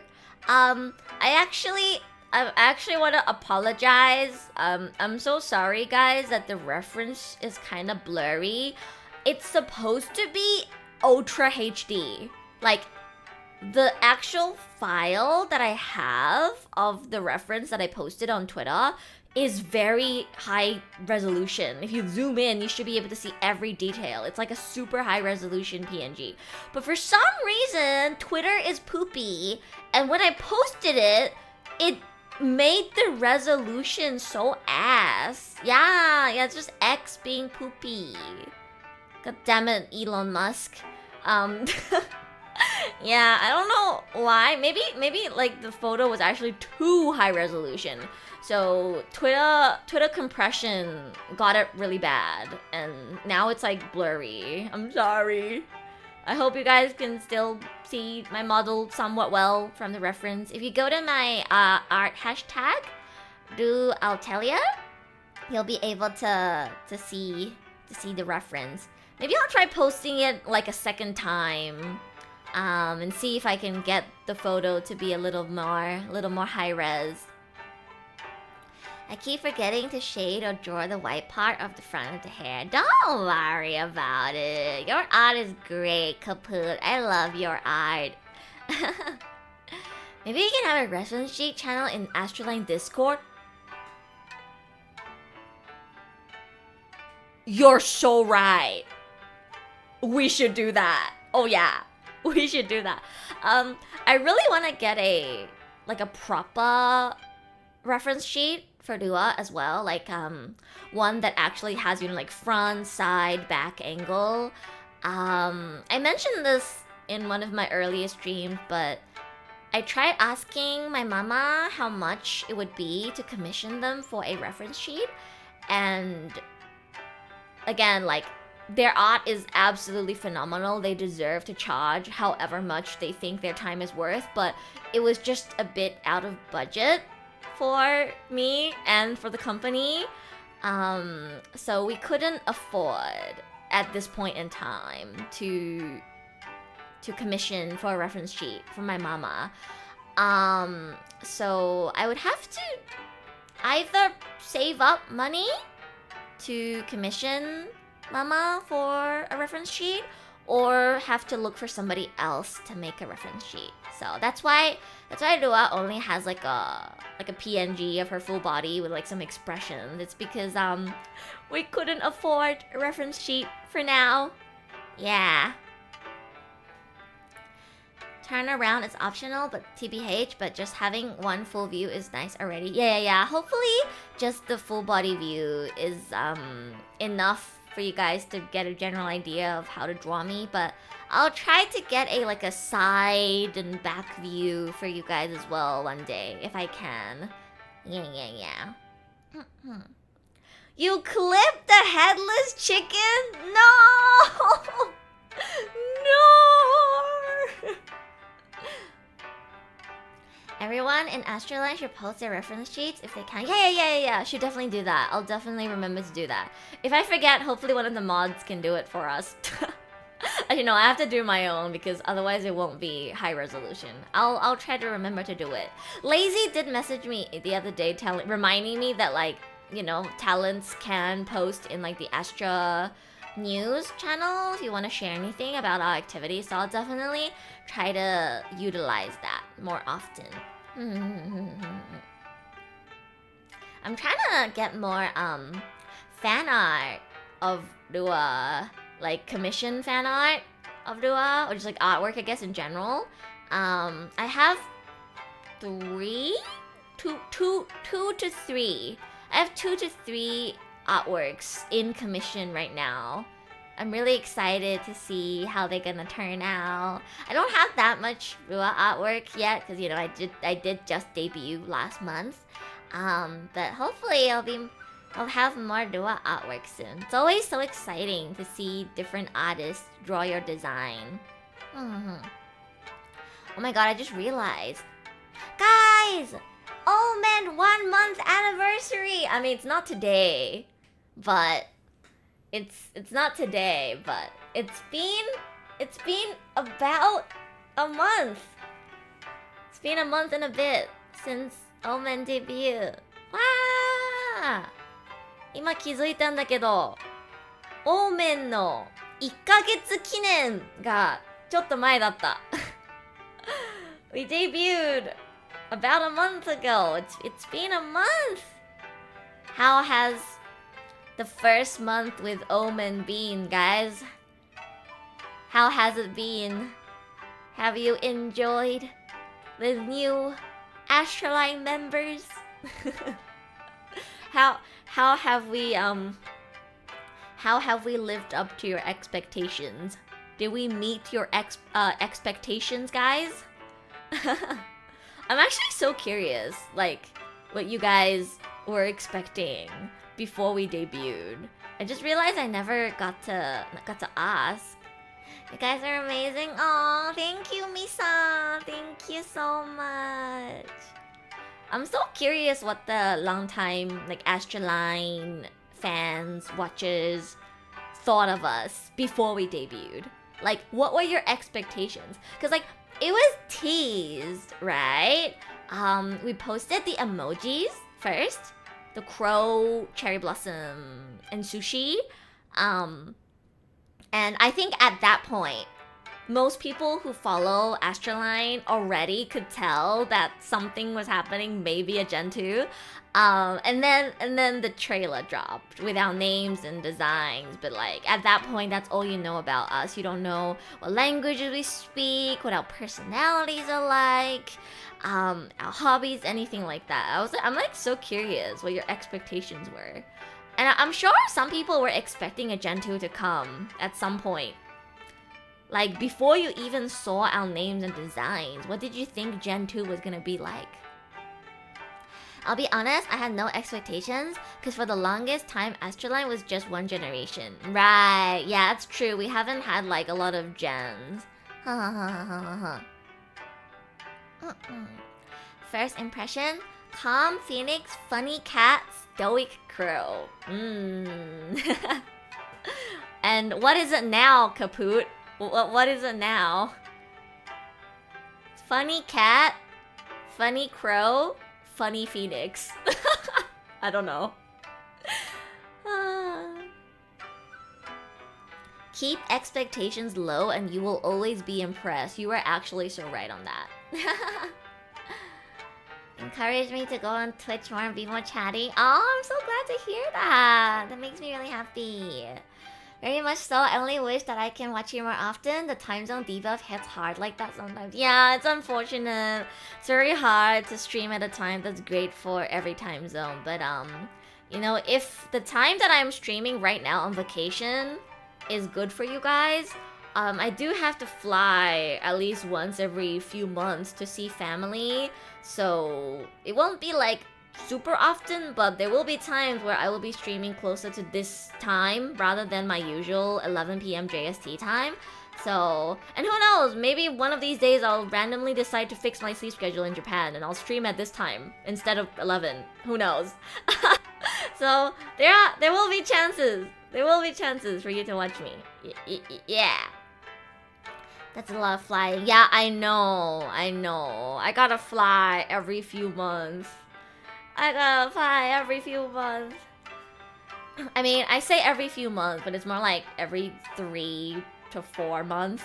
So, really just maybe like 2-3 times a year, I'd say. Yeah, I fly like 2 to 3 times a year. It must be free for a bird. Sadly, I have to pay for a flight ticket, just like you all. 'Cause I have to hide my wings.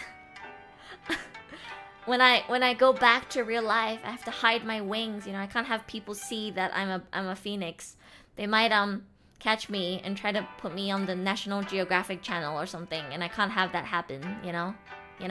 I can't have the scientists find out that phoenixes are real. They're gonna try and capture me, and they're gonna like stop like trying to figure out what species I am, and they might lock me up and do fucked up things to me, you know? So I gotta hide.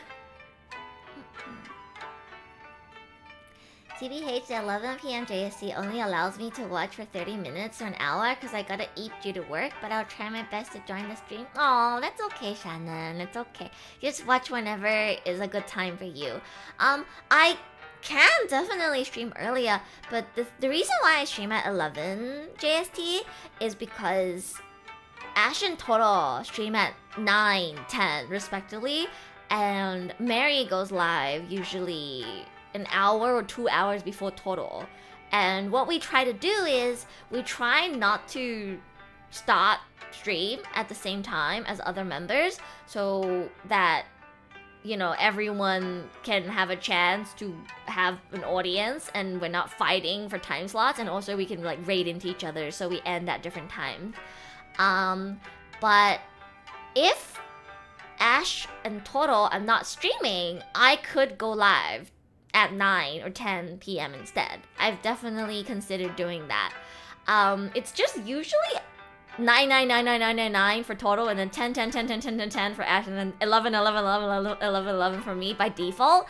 But we're always like able to switch times around. So once like, you know, Toro or Ash's schedules are out and I see like, oh, Toto's or Ash is not streaming on this day, maybe I'll go live, you know, an hour or 2 hours earlier instead. If that does happen, I will announce over on Twitter or X that I'm going to go live an hour earlier or 2 hours earlier than the, you know, scheduled time on my schedule. So just keep an eye out for my Twitter. Yeah. Stream rallying, yeah. Mary wanted that quality for ASTRALINE for the start. Yeah. We always try not to start stream at the same time, so that we can support each other and raid into each other. That being said, no ASTRALINE member is live right now. Guys, I'm always suffering from the no ASTRALINE members alive when I'm about to end phenomenon. It's been 3 hours and 30 minutes, and I think my family's gonna be home soon, so I probably should wrap up now. But I've been keeping an eye out on my Twitch to see. I wonder if like Mary's gonna go live soon. Nobody's going live, guys. Is Mary streaming today? Will Mary go?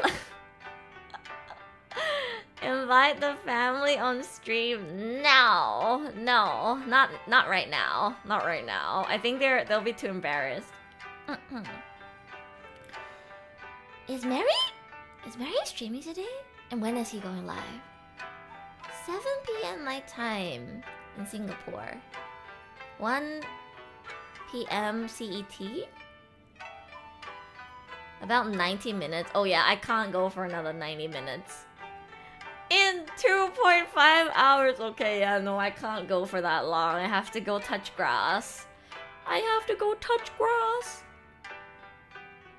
Lumi did stream these hours when she did subathon. Yeah, because subathon you're just like live basically permanently. Looks like I'm gonna have to find someone else to raid again. I was so happy when I finally got to raid Ash the other day, because I'm always the one that has no one to raid for some reason. It's like, technically Alfie and Lumi often go live after me, but for some reason, especially recently, Lumi and I have not lined up. Because before, Lumi would always be live when I'm about to end. But for a while, maybe because like she's like being sick or because of like the convention, Lumi hasn't been live when I end stream at my usual time, so I haven't been able to raid her. And then Alfie sometimes goes live before me and then ends before me too, so I haven't been able to raid Alfie either. Yeah. And then I've never gotten to raid Mary, because Mary always streams earlier than me. Today was like one of my only chances to raid Mary, man. Maybe on Friday?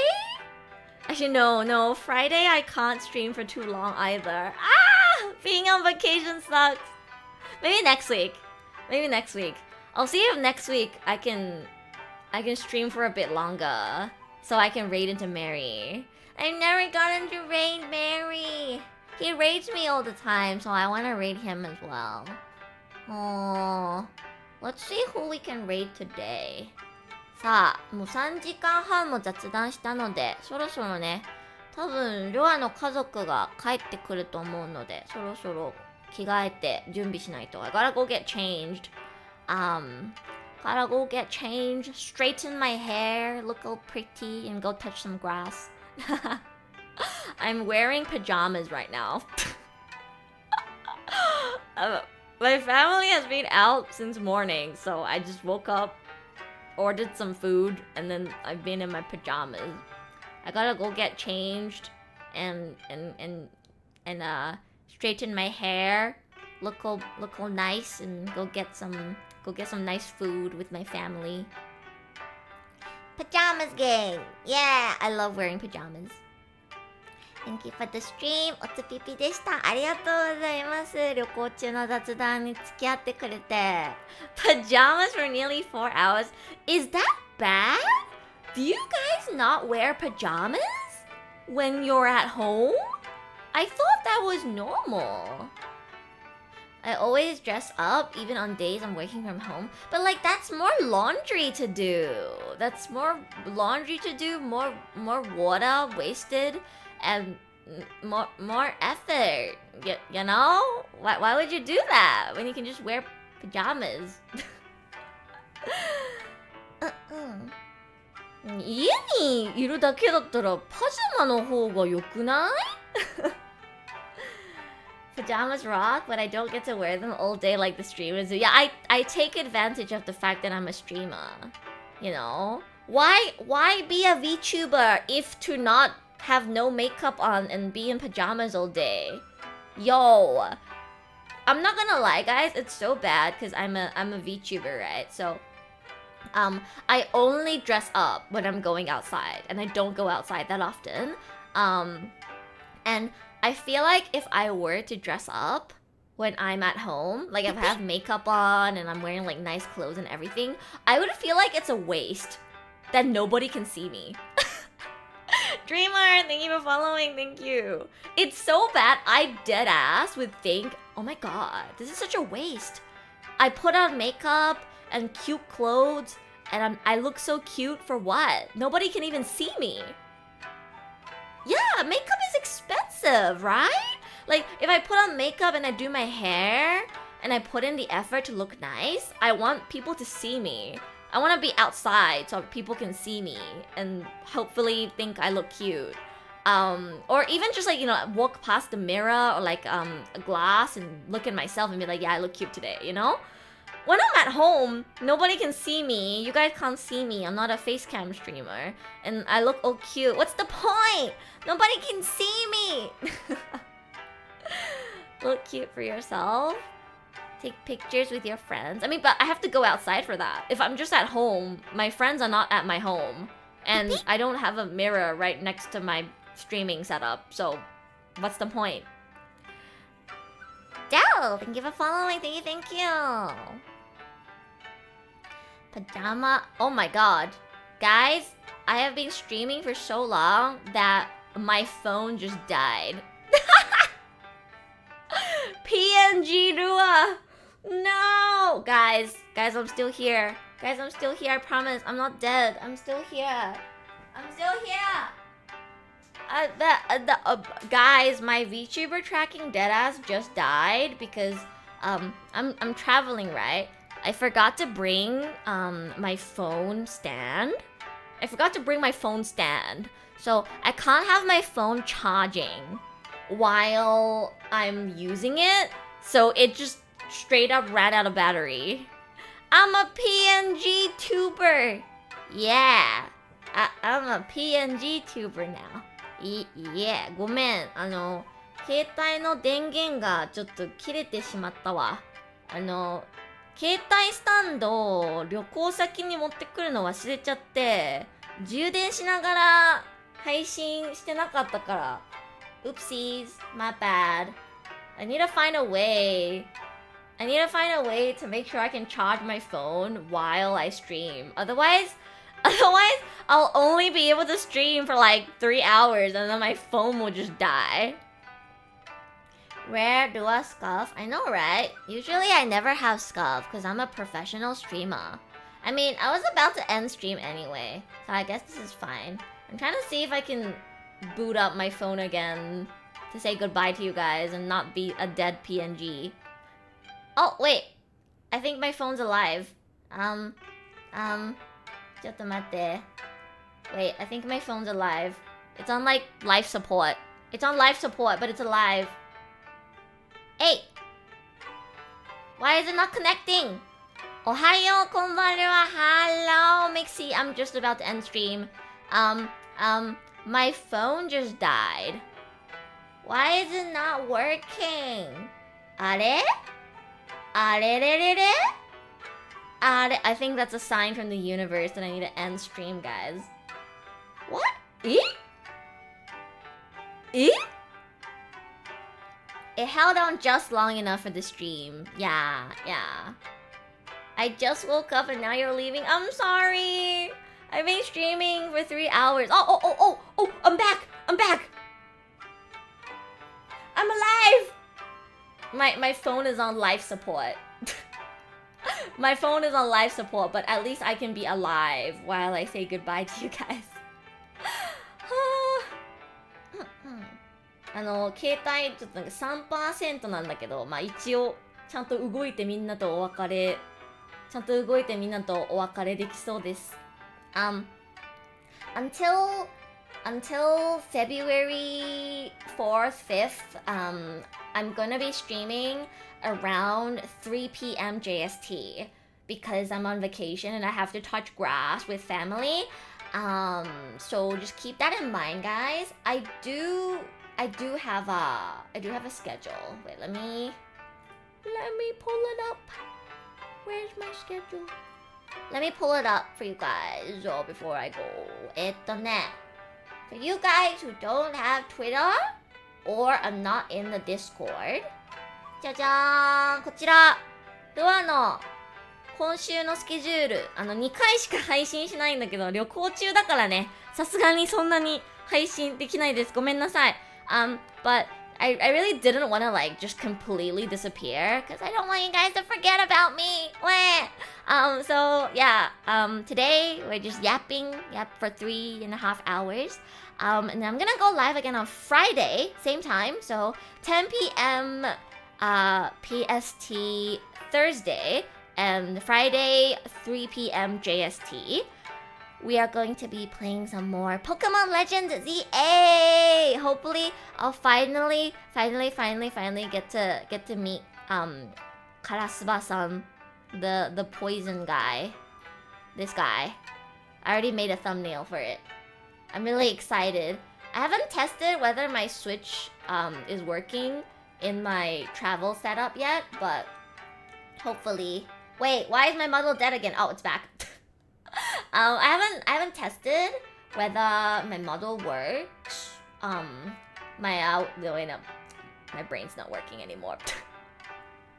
I haven't tested whether my Switch works yet, but hopefully it does.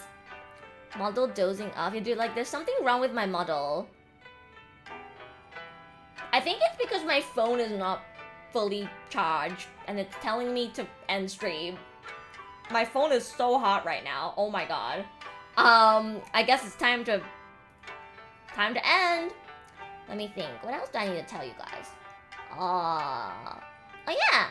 For those of you guys who are not in the ASTRALINE Discord server, you can join the Discord server.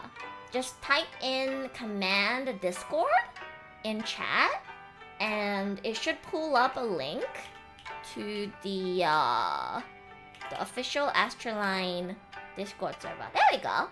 Yeah. よかったらね、アストララインの公式 Discord サーバーに入ってきてください。If you grab the Ruamon role, you can hang out in Rua's nest. Yeah. We'll have going live notifications and schedules posted over on this ASTRALINE Discord server as well. Yeah. Okay, my model is really dead. My model is so dead. I think it's because my phone is heating up. Alright, let's find someone to raid. さあ、誰をレイドしますか？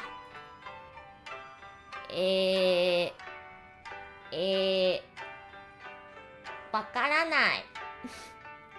Chat, who should we raid? Any recommendations? I can raid,